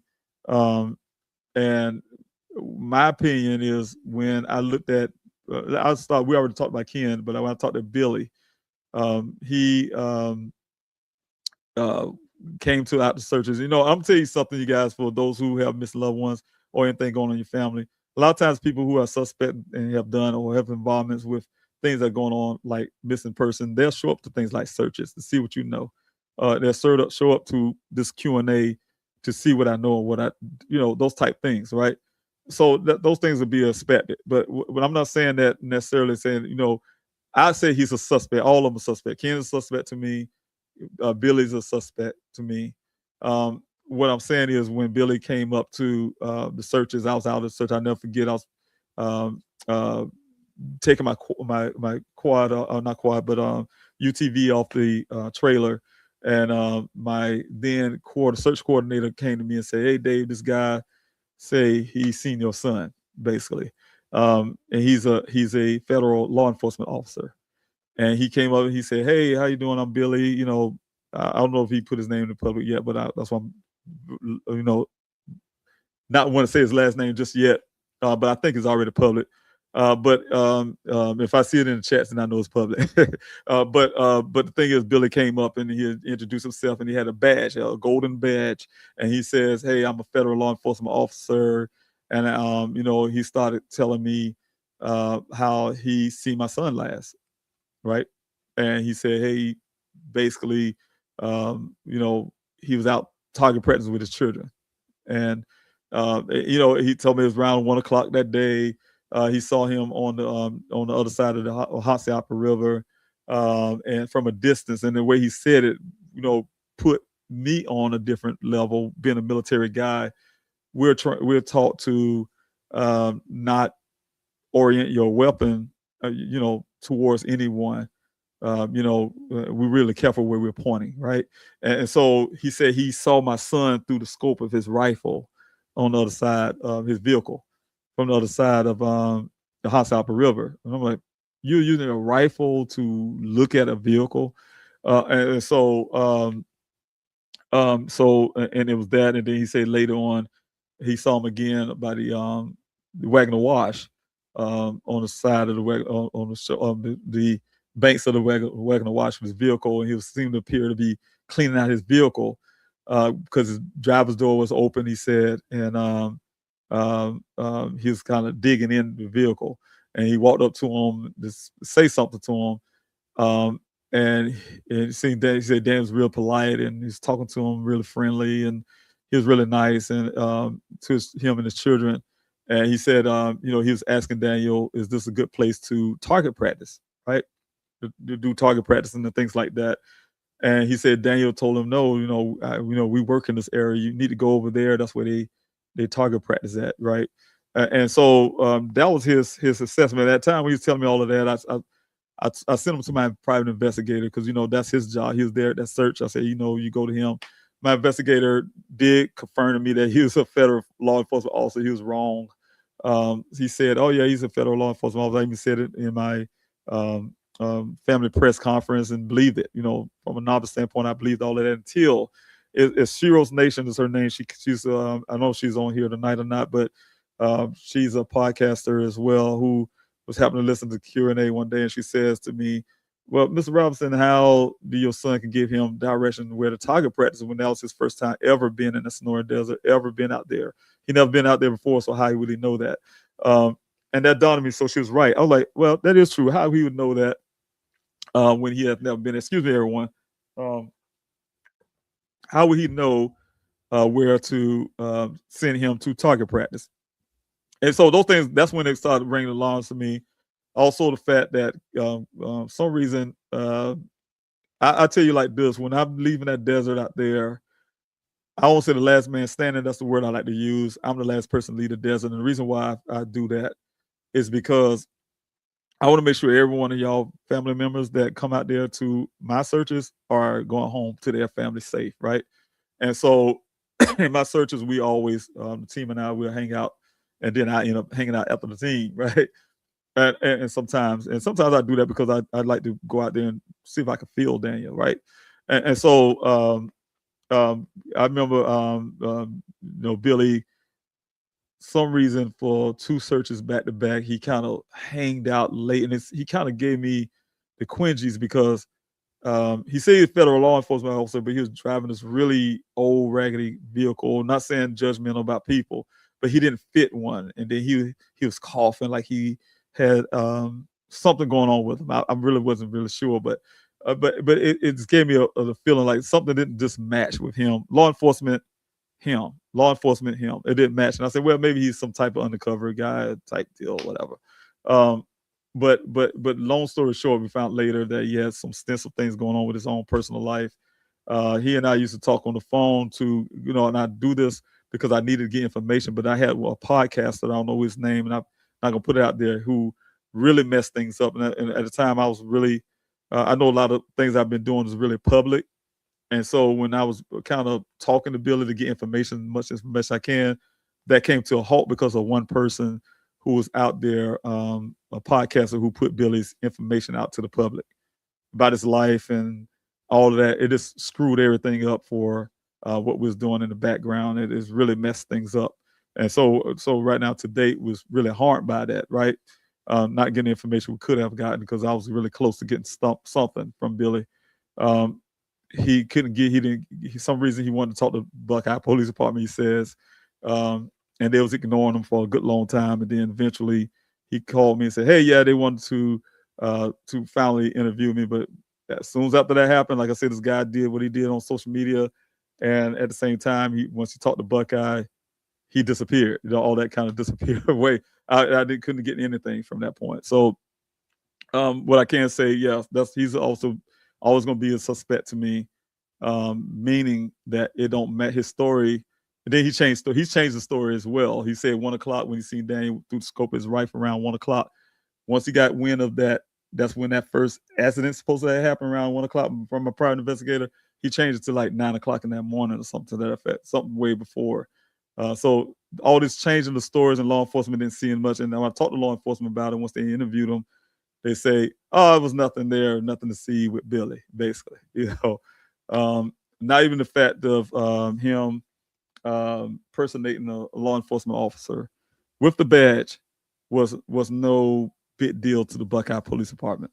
And so those things, including the fact that I had death threats around, that I had to report to the FBI, and none of them, the FBI or law enforcement, saw a reason to investigate that. So those type things. So really, those things were, in this case with Daniel, a lot of things have been selectively investigated for a reason. And I really say again, that's what always gave us the suspicion that law enforcement was in some form of cover up when it comes to Daniel's case, because of their actions and the things they do, their selectiveness on when it comes to what they put in the public, what they say, what they go look for, and all this kind of stuff. I do want to say something. I see a comment that is on Instagram, and Christine, thanks so much. They're thinking about Daniel, you and the rest of your family every day. Love and prayers from California. Thank you so much. I really appreciate you. God bless you. Thanks so much for those prayers. We definitely need those. And I have a question here, Chrism. Thanks so much for your question. Do you think it's possible that Daniel was taken from that location and may not ever be in the desert? And those things always cross my mind. And I'll say, I always lean towards Daniel was never out there in the first place, right? I always lean towards that, because everything that's being given to us as a family, it doesn't match. Everything seemed like conveniently placed to fit a story. Because one day, if I can ever do this and I put all those things, the reason why I say that together, then you all can see what I really mean. Sometimes I say Arizona is a strange place, and everybody somehow connected to each other. I mean, it's crazy to me, right? And so when I say this, I'm not even playing when I say this. A lot of people that I had to deal with on that side, whether they're investigators to law enforcement to FBI agents to you name it, they all somehow seem to have they're connected together in certain aspects, right? And so, and that's through my own personal investigation. And so, when you say that, I always feel that it's ironically that these things, like even the Mile IQ, it magically disappears everything before June the 23rd, 2021, and it's pick up and then place something in a certain spot, right? That's Mile IQ. Then his cell phone, when I got it back from law enforcement, Detective Biffle said he took it from the scene and put it in his back pocket, and then they cloned it, and then he gave it to me, right? I'm saying I just never turned that phone on when they gave that phone to me and I had it on before to get the stuff off of there. Like I got those that pictures and stuff from it. It was missing the memory card out of there. It's missing Daniel's search histories to location. Like we look at Google things up there, and all that was erased off. Right. I was able to get Google stuff back. A lot of it, and he did Instacart. His Instacart account, those things were deleted. Anything before that date or on that date was gone. Right? I mean, it is like purposely. Everything about Caitlin, the girl, was gone. Text message between them, whatever. If law enforcement, and then I'm telling you the crazy part. I'm gonna back up in a minute, but about Caitlin, but that was gone except for her name and her phone number was still on the phone. But every conversation they had, the phone log, everything with her, just her, was erased. Her call log with my number, his family, so I can tell you everybody he called right down the line, and it goes consistent with the phone record. But everything to her has been erased out of there. But then Buckeye claimed, this is a couple things they say. This vehicle was found 28 days after Daniel went missing, right? And when they found the vehicle, they also had a cell phone, right? 28 days, 30 days is permanently deleted out the trash. The day after they end up giving me that vehicle and everything, then I had a meeting. They gave me the phone, right? And then they claimed they went into the trash folder. And I'll tell you, when I got the phone, I went in the trash folder too. It was zero thing there, right? But they went in the trash folder and got all this information out of there that says XYZ to match Caitlin's story, I guess they could say. But they have failed to tell you guys, this is what they say on their record, but if you get Daniels, which I still have, and I'm going to expose this to the public too and show you the corruption of the Buckeye Police Department as well. Her text messages don't totally match the phone record, the physical phone record that you get from the phone company, right? The timestamps and all that don't physically match.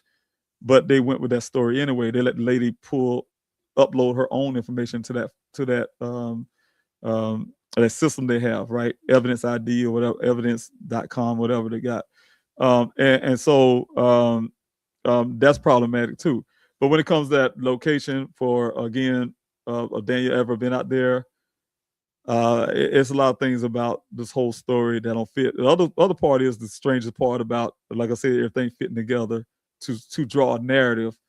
For me, I'm a wise person and I'm not the smartest person in the world, but I think I'm pretty sharp, right?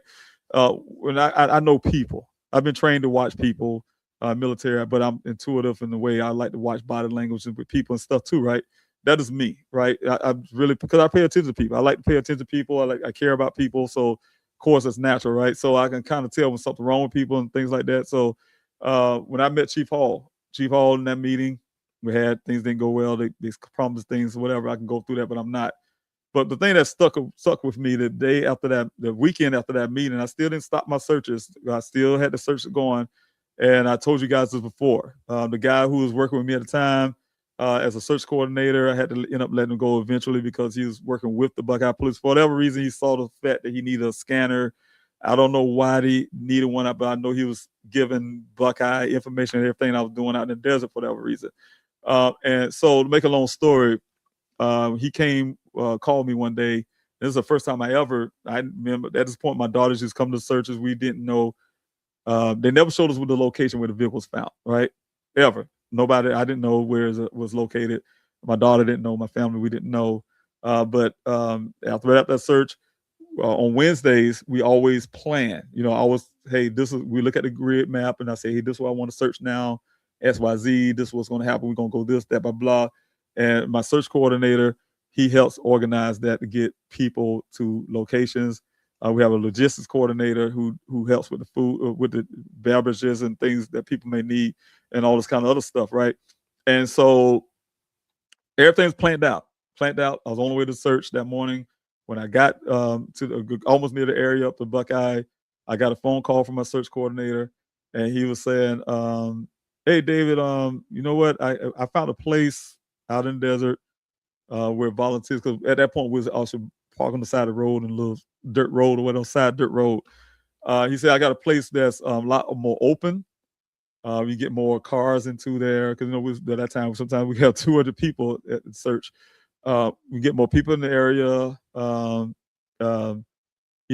et cetera, right? I said, okay, great. Where is the place? He said, oh, I got somebody already waiting on you, because all them guys, they live up in Buckeye, right? So yeah, they waiting on you. They're gonna show you where is that, right? So I get there, and they showed us where this location is, and he was right. When I got there, I'm like, wow, it's wide open. We called it the quarry. To this day, we call it the quarry area.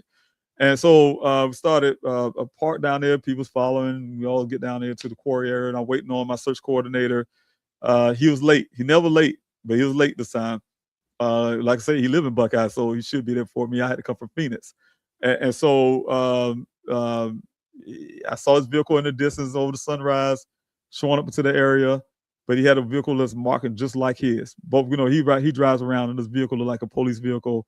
For that reason, some people say he wanted to be a police officer to that fast, but two of them. And the second vehicle was Chief Hall. I didn't know at the time. He hopped out of the vehicle. He walked past me and my daughter, almost like brushed us a little bit. Said, hey, how you doing, Mr. Robbins? Kept going. My daughter and I looked at each other like, okay, what's this all about? And he started yelling out real loud, say, hey, everybody, y'all, to the people that was there. Y'all want to know where this vehicle was found? And of course, they was like, yeah. People that's there concerned about Daniel. And me and my daughter looked at each other, okay, why is he doing this? And why they haven't showed us where the vehicle? Of course, we want to know too, where it was found. And so he said, yeah, come follow me. And people started getting ready to try to run to their vehicles.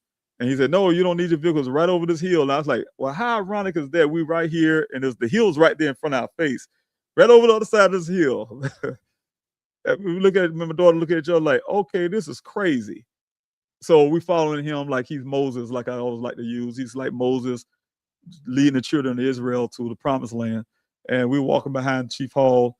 He made it to the area, and then he stayed up there on this peak and looked down this ravine, this deep ravine. He said, the vehicle was found right down in there.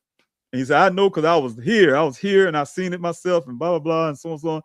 And he started going off about the cartels for whatever reason. Oh, the cartels in this area and bad, and they fly their planes at night, and they land on Sun Valley Parkway, and they drop their drugs and go back to Mexico, and all this kind of crazy stuff. He was talking, right? This grandstanding. And so while he was doing that, my daughter tapped me on my shoulder, Dad, some guy want to speak to you. It turned out to be the rancher and his wife. Went to go see him, talk to him, and say, hey, Mr. Rollins, he explains who he was, his wife. And he said, then he looked over towards Chief Hall, and he said, I don't know why Chief Hall telling y'all that the vehicle's found right down here. Right? He pointed down this other ravine. And sure enough, he's right. And the reason why I knew, because when I was up there with Chief Hall, I looked at that ravine he was speaking, and I remember in my mind, because trust me, you guys, when you got a missing child, you remember every little detail, probably a grain of dirt or something. And that picture did not match what Chief Hall was pointing at, but when that rancher pointed down this ravine, I noticed that burnt stump, and I saw the glass on the ground. I was like, yep, that is it. Right. And sure enough, when Chief Hall heard him say that, Chief Hall stopped immediately. I mean, like he turned red in the face, like he was on mute or something, and walked past everybody and walked over that hill back to his vehicle, I'm assuming, to never, ever, to this date, 2026, to ever come to my searches ever again. So to make a long story with that, when I went home during that time, I was still in the hotel. I didn't have a one-bedroom apartment. I was living out of the hotel. And I went back to that hotel and I sat there that night. It was kept playing over and over in my head. You know, I play everything, every detail in my head over and over again. And the thing that was in my head the most was that when I was listening to Chief Hall over and over again in my mind, it's like this man was selling me a story. He was selling me the story. I need you to believe this vehicle was found here. This vehicle was here. It was here. I need you to believe this. And the strangest thing to me about the whole scenario is also that was the first and only time I seen a rancher there as well. And so, but the thing is though, that story to me was told to me and sold to me to make it credible, believe that that vehicle was there. It was there for whatever reason. I need you to really believe that this vehicle was found in this ravine. And that was the first place and the only place it was at. You know, I need to sell the story to you. Because then right after that, that's when they was really pushing hard this hard hat theory. Didn't hear hard hat for a while until I was on Q&A talking about some stuff, and they say, "Oh yeah, it was there for 30 days because the hard hat had water in it, something rainwater." And you guys, I know I destroyed that theory with evidence of science. I'm a science guy, you know, and also a directional guy who use common sense. With one glass broken out that vehicle on the driver's side, and then the opening on the sunroof in the location where this hard hat supposedly had been, it's impossible for rainwater to fill that up without even filling the car up with water. You know, basically, if there's so much rain like that. But anyway, long story short, not filling the car, but you know, a puddle in the car is what I'm saying in those low areas, like a cup, right? If it didn't evaporate at a hard hat, it wouldn't evaporate from the vehicle either. So you know, dismiss a lot of that. But anyway, that's answer your question, I hope. Let's see, I have any more questions? If not, I'm gonna jump off this Q&A. I'm sorry if you have any comments, everybody. I'm really just looking for the questions. And I apologize. And we'll be doing this again. I do this every Friday, so I'll be back if you have more questions. You can ask then.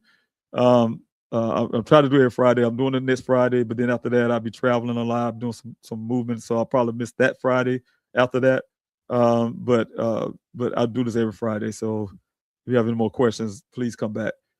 Question: who's the person that said he painted red on the rocks or something like? I recall. Yeah, that was Ken Elliott. He told me that personally. He told me when he told me the story, like I said, the alternate story that he didn't tell Buckeye. And I shared it with Buckeye, and I wrote those notes down, and I had witnesses there. I should have heard him say this as well. But yeah, he was saying he's staying left of the tracks, and he followed the tracks to when they got to the T-junction, because he stayed left the tracks, not disturb them, because he knew law enforcement will come, and this thing will go national, right? And so he stayed left the tracks, not disturbing. When he made it to the T-junction, he said he knows that the tracks went out to the right to west, went out west into the desert. So he followed that till he got to the gate. When he got to this wooden gate, he opened the gate. He went through the gate and he drove another mile or so till he came to an open area, the same open area that I'm telling you guys about when my search coordinator took me to the first time. He came to an open area, because when you listen to that story, take it right there what I'm talking about. Came to an open area, and then he said he went on top of a hill of a higher area to see if he could see Daniel from afar.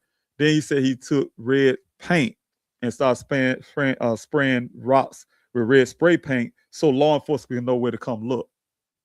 Exactly what he said.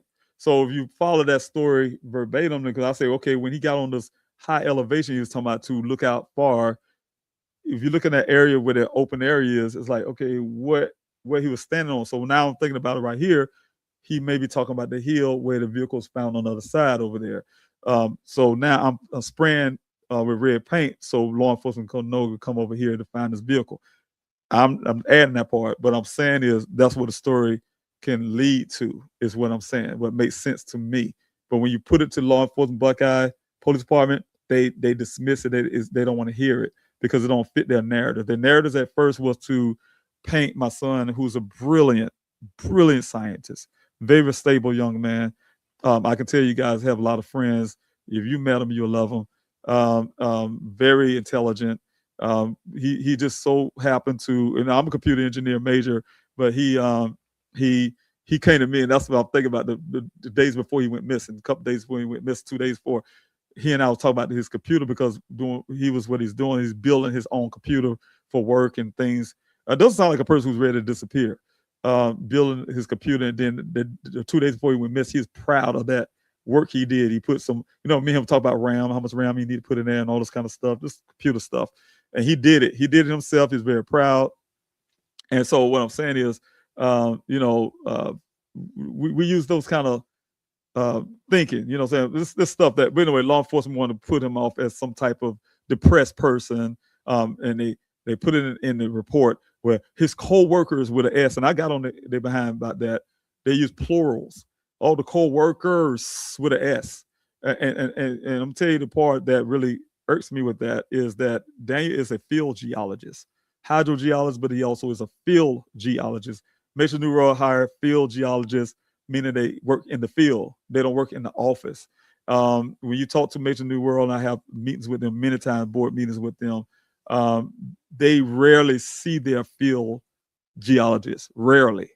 So they'll have a relationship where they see them all the time. Or there's not an office and say, oh, he was acting strange and all this stuff. That's crazy. It's ludicrous. It's crazy. And so that's one thing. But one person I did not could say would not be able to say that.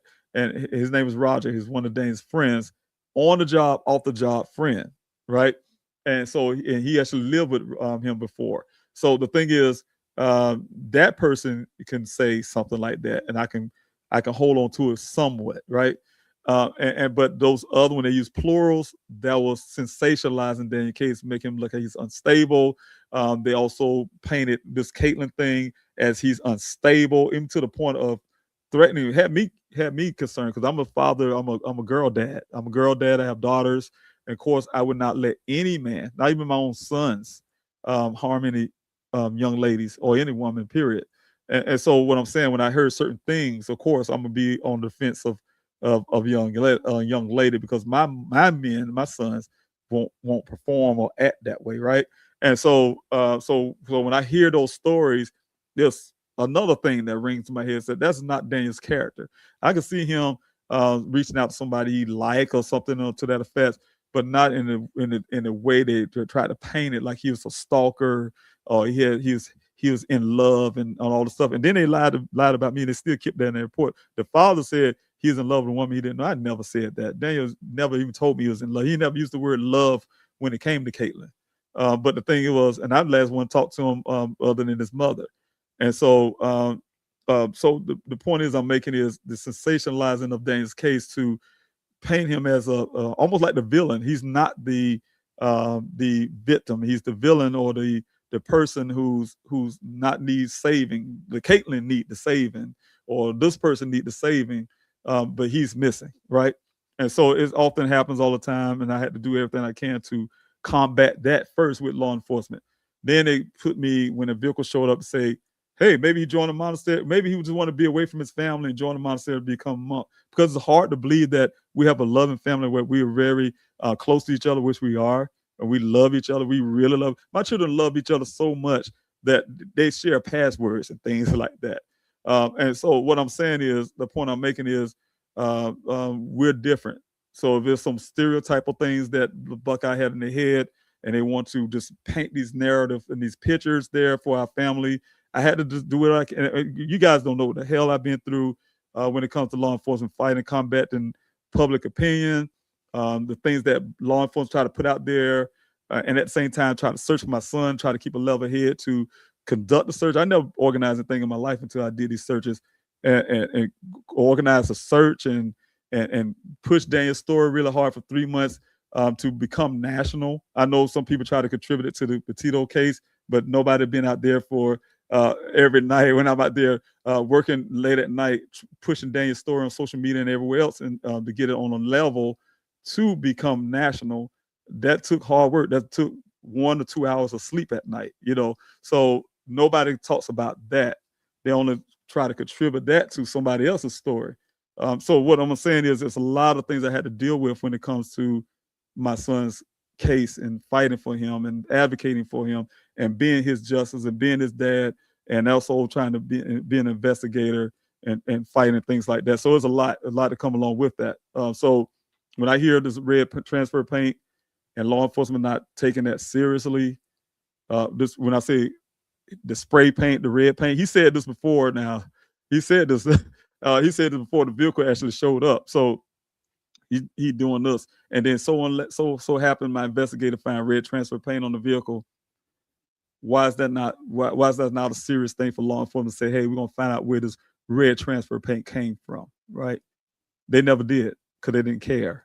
But then you got the FBI and these I'm pro police too, but you got these super pro police people that come on my chats and come on social media and they pro police. They say, oh, Buckeye did a good job because they wrote it on a piece of paper, right? Called a police report. But in reality, on the ground, half of that police report is bogus and is fraud. That department, if you guys can look it up yourself, the chief of police got suspended for their fraud, for falsifying documents. So what I'm saying is, a lot of times law enforcement, there's a lot of good ones out there, but there's also some that will cover their behinds. And they'll write anything because you know what? When it comes to public opinion, most people say, well, they're law enforcement. I believe them. He's a man just looking for his son. I don't really believe that. But the actions on the ground was totally different, and I'm sure they don't like me because I'm a person that's fight.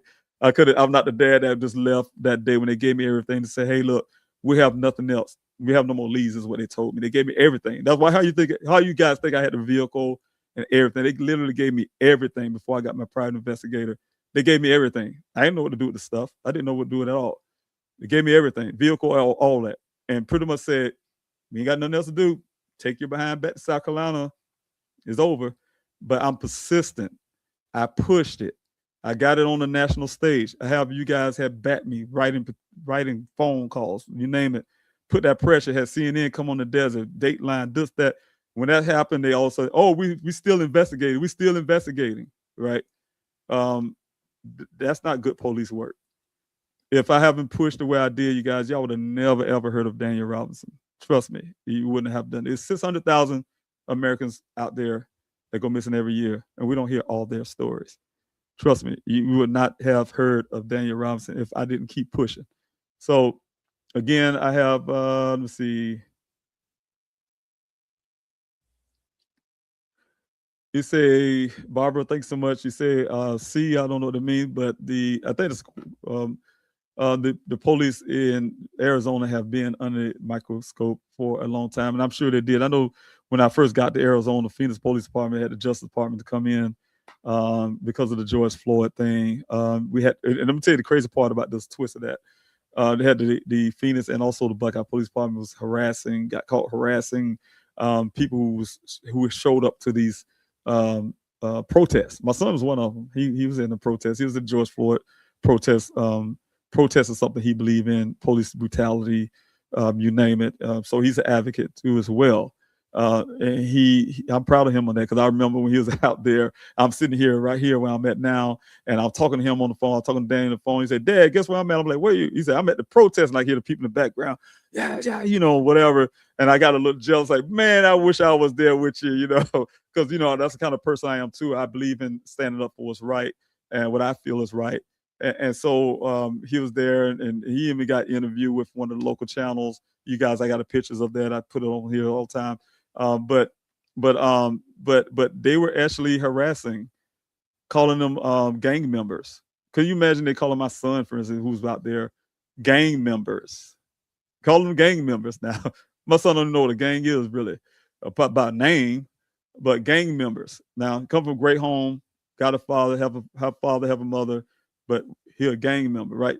That's what they're labeling all the people that was at the protest. And they was coming up to their houses, harassing them, and the Justice Department had to come in and stop all of that, right? To make a long story, because there's a lot of civil rights violations going on with the department. So make a long story, yeah, there's some stuff that's going on in Arizona when I showed up there. Also the fact that I found out that the Buckeye area, certain areas in Buckeye, is sundown areas. I was told, hey, get your family out of here before it turned dark, and I'm glad I did because I've been called some names. My daughter sat in the vehicle at the right time.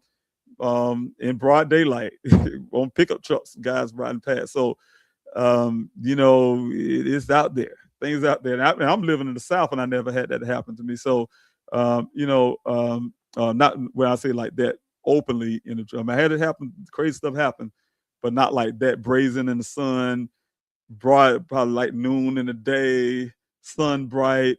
They hanging out the window, no shame or saying it loud the way they want to do it. That type thing, not passively, just really purposefully, that was different for me. And I'm from the South. Let's see here. All right, question here is the same red paint that was on Daniel's was is this the same red paint that was on Daniel's Jeep? We don't know.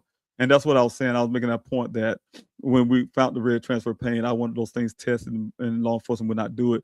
And my hands been tied on a lot. I got really desperate, and I asked everyone to donate to help me. And I did only work on the cell phone, but I wanted to do all this, especially when the vehicle finally showed up. I wanted to get investigations on forensic work, everything that happened at that crash site or whatever. I wanted forensic work done. Law enforcement to this day haven't done it, and I was doing it myself. But then I learned as I was going on. I learned a lot. I learned so much that I was going to get a private investigator's license. I was going to apply for that, right? Because I was doing my own investigation, and so I learned a lot about how to deal with evidence and things like that. Things families shouldn't never have to worry about, right? Police stuff. And so once I learned about chain of custody and things like that, how it can harm Daniel's case, for me to go on an outside lab and get these things done, how it can hurt his case if someone came up and threw up a flag, said, yes, I did something to him, any defensive person can get that person off because they say if the evidence been tampered with. Oh, that father could have did that, or whatever the case may have been, and so those things were really problematic and had to make me reassess and readjust what I would do with those things that I had in my possession that law enforcement just so easily just gave up because they didn't care, right? So that's what it is. So I don't, to this day, I don't know what that, and we would never know, I'm sure, because Buckeye, I'm not even sure they even went to get the vehicle like they said it was going to do, and that vehicle probably is gone forever, as far as I know. And so the point is, I'm saying is, I don't know. I don't know if we'll ever have that answer to that. And I think this is it, you guys. And thank you so much for that last comment, Baby Doll. I really appreciate it. And I hope he would be, oh yeah. And I want you all, and I wish I could have played that here. I wonder if I could play it here. I'm gonna try something real quick here. Let me see if I can do this real quick. Everybody can hold on with me, and I'm really proud of this because you know what, it touched my heart because it's always that when I'm at my lowest point, I tell you guys over the holiday, if I can if y'all can hang in with me just a little while longer, I'm just going to say this, and there's no more questions. I'll do some more questions next week, but I want to say this, the truth about my life personally, right? I am a person who have been dealing with war experience, right? I mean, when I say I came back from combat, I'm a combat engineer. I'm a gunner. I sustained injuries from IED blast. Make a long story, that ended my career with the military. But I'm dealing with things that happen when I say my family, my military family, while we're deployed, right? And so with Daniel going missing, that complicated a lot of stuff. It complicated a lot, right? So, but it also gave me room to deal more with Daniel, and it kind of gave me strength because I'm fighting for my son, right? So it put everything that was ailing me personally behind, right? And so my focus was on Daniel the whole time, and I had to actually literally, when I say this, guys, when y'all hear, it's not a word, it's not just something to be saying, it's true. When I was riding that 2,000 miles to get to Arizona, I had to make it a mission in my mind. You see this hat right here, combat engineer? I had to put it in my mind that I'm doing what we would do when I was out there deployed, right? put the mission first. Daniel became my mission. That means that kept me keep my mentality straight, keep my head level. I had to be on the mission. I had to be sharp, right? That's why you guys don't see me over here crying and things like that, because you ought to see his mother. His mother's a crying mess, and it's rightful so. She's a mother, right? And so I know that you can be ineffective when you're really emotional, right? So you won't be thinking so clearly and things like that. Because I tell you right now, just even trying to be clear minded, I got taken advantage a lot. I got taken advantage by $21,000 at one point, $12,000 at another point, $10,000 at another point. And I can tell you these stories you guys wouldn't even believe. But what I'm saying is, and that's doing the search for my son, right? And so, just the fact of just trying to level all of that thing, level everything out when it comes to searching for your missing loved one, being that focused and trying to do all that, and then dealing with other things personally, right? So what I'm saying is, if I had my way, my idea would have been if Daniel didn't go missing. He know this. We already had plans before Daniel went missing. We had plans that I was going to be in Arizona. I'm not a desert person, so he was trying his best. I'm telling you guys, for whatever reason, Daniel just loved Arizona, and he was every time I talked to him, we and him got in kind of almost an argument. I never forget this. A little before he went missing, we kind of almost got in an argument about trees. Can you believe that, trees? He could tell me Arizona had this much trees as South Carolina. I was like, that is crazy. So we kind of got into the debate about trees. I never forget that. That's funny to me now. And I was like, he just loved Arizona. He wanted me there really bad. He really wanted me there. Hey, Dad, this best things to sliced bread, basically, I guess. If I had my way in life, of course, right now, that my son would not have been missing. Because what I've been doing right now, as y'all talking right now, know where I'll be right now, because it's cold. I'll be down south, down somewhere close to, not in Miami, but I'll be close to it, down to Fort Myers or somewhere down there where it's a little warmer. I love heat, right? I love to be hot. I love the air. So I can't say when I was in Arizona the heat didn't bother me, because I love heat, right? And they call it dry heat, but it still feel like heat to me. But the thing is, I'm saying is, that's what I saw life at the time before Daniel went missing. Is I'm a retired military guy, retired, living off retirement, happy, to be serving the country but dealing with the things, right? So long story, when Daniel go missing, of course, it changed a lot for me, from fighting for him all these weeks in the desert, starting the Daniel Robinson Foundation, trying to help other families, trying to advocate, do all the stuff. It's never ever been to this point, like all them years now. It's never been about something I want to do, right? I haven't been on vacation in my since before COVID, right? When everybody had to stay at home, we all couldn't go nowhere. And before that, that's the last time I ever been on vacation, because we had to stay home. And as soon as it lifted, my daughter got married. Last time when I seen Daniel, that's the crazy part. The last time I seen Daniel physically, when his sister got married, they came down here, and then we had the plans to go there. But the thing is, I haven't been anywhere but to Arizona, and somehow Daniel got me into Arizona. So being in Arizona, searching for him in a bad way. But what I'm saying is that turned out to be more of all the work that I've been trying to do and really pushing hard for, to even crafting some legislation. You guys, I want y'all to understand this is real. Crafting my own legislation, because I don't have cell phone pings for my son to this day that would give me answers. I think about all the families that's out there who don't have those things. I hear even law enforcement, believe it or not, I think about them too. Don't have the tools they need to properly do their job. So I had to come up with something, right? And so what I'm saying is I was able to do that, and just try to craft those legislation to help them. I did. And I told those telecommunication companies, again, you guys know about that. I had meetings with the senators in Arizona, with the telecommunication companies, T-Mobile, Sprint, AT&T, all of them. And they all had the same sentiment with this hiding behind these policies and certain things, not to release people's stuff, right? Make a long story, I told them I was coming through their back door, and back door mean, you know what? I got it. I'm coming through your back door, because I told you guys I'm a stubborn person. You're not going to just beat me, right?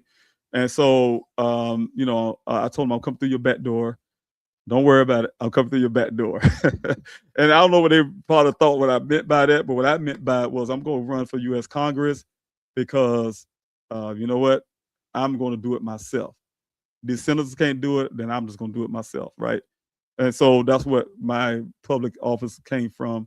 Trying to run for office is because of that. Legislation to help find families, right?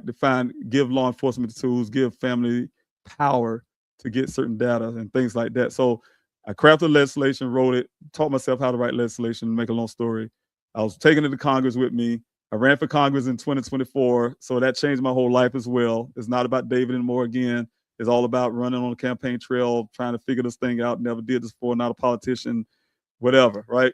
I won my primary. I had a primary election, won at about 81% of the vote. Then I had a general election.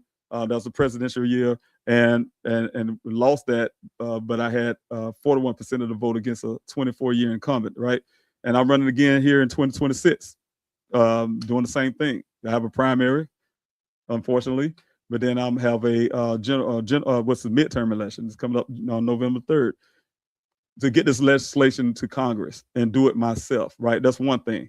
The other part is I was able to take that same legislation and tweak it to fit South Carolina's law. And also I'm tweaking it to fit Arizona's law, and I'm tweaking it to fit Louisiana's law while I'm waiting to try to win to go to the U.S. Congress in November.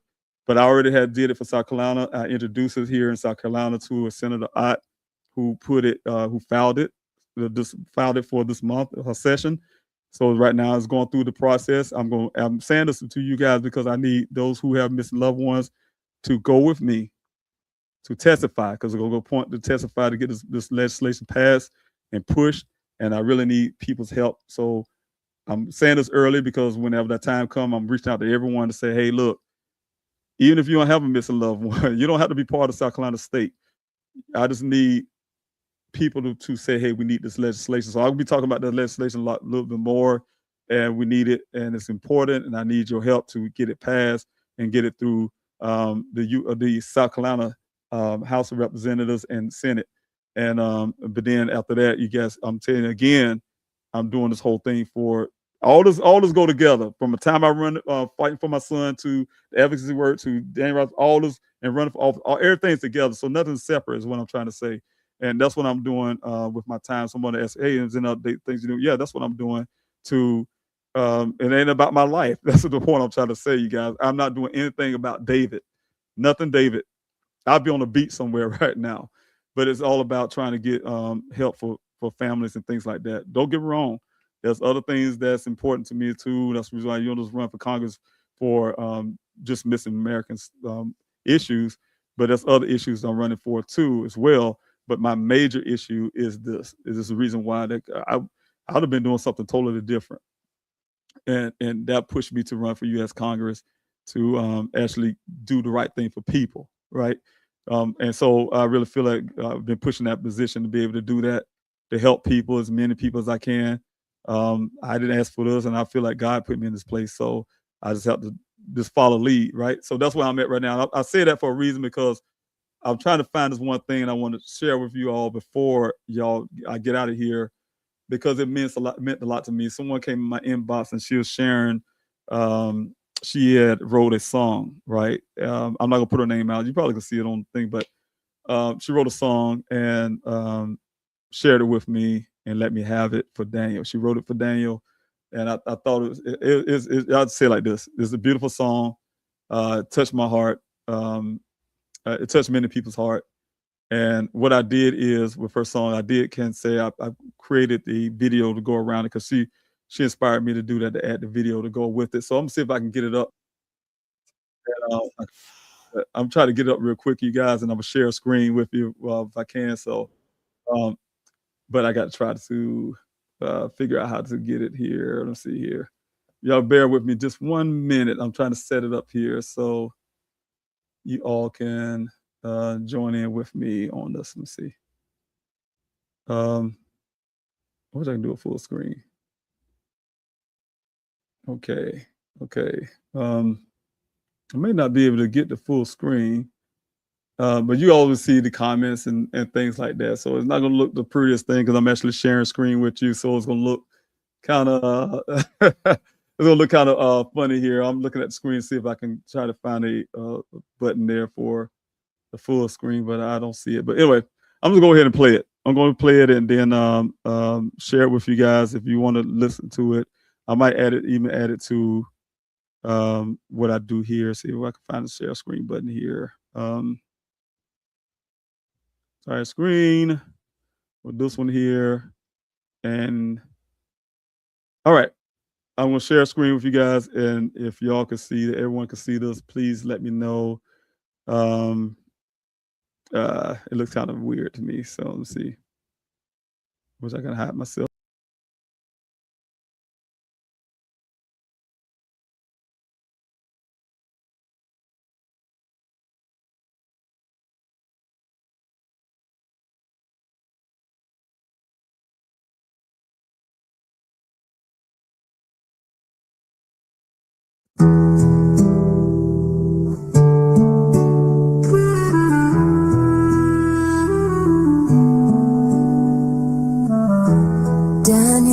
Robinson, gone forth here, but never forgotten.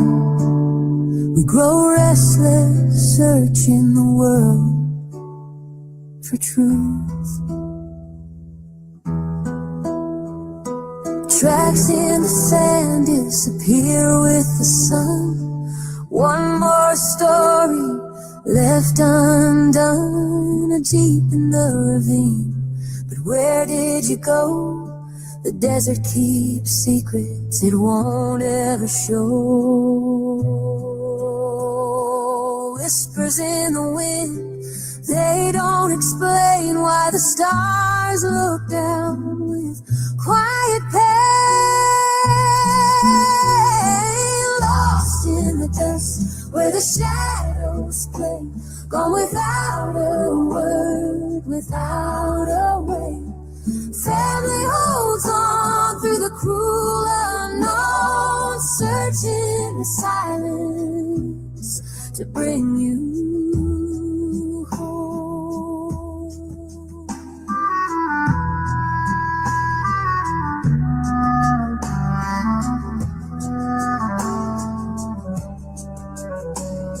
A hat on the seat, a life left behind. Questions louder than the wind's grind. They say you could have just walked away, but love knows better. It doesn't stray. The cactus stands guard, the moon sheds its light, but the truth hides deep in the arms of the night. Every mile's a prayer, every search a plea, bring back the pieces,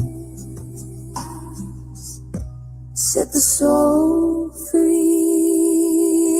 Lost in the dust where the shadows fade, gone without a word, without a way. Family holds on through the cruel unknown, searching the silence to bring you home.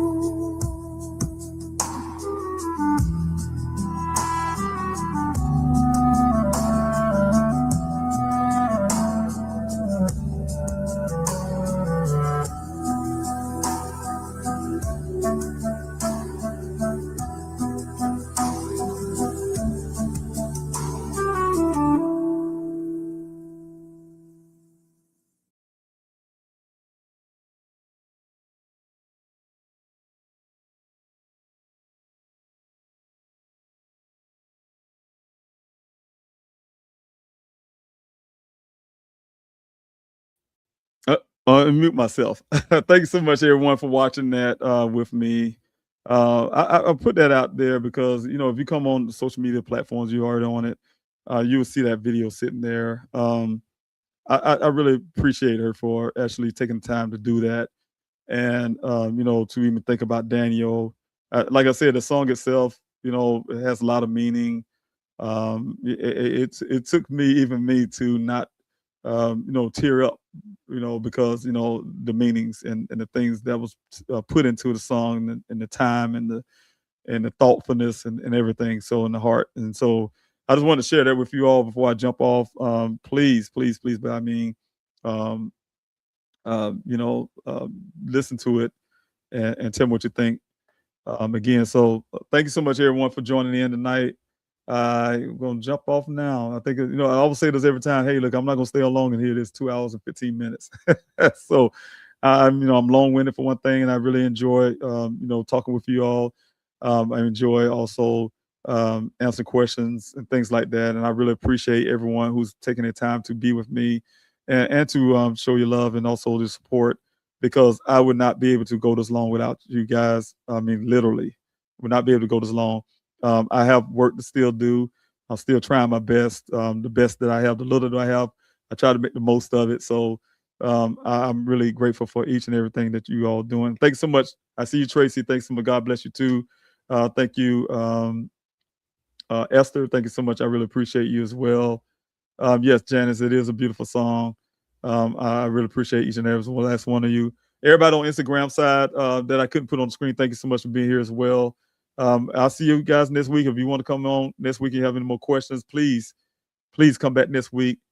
Like I said, I'm trying to do this every week, so quick Q&A.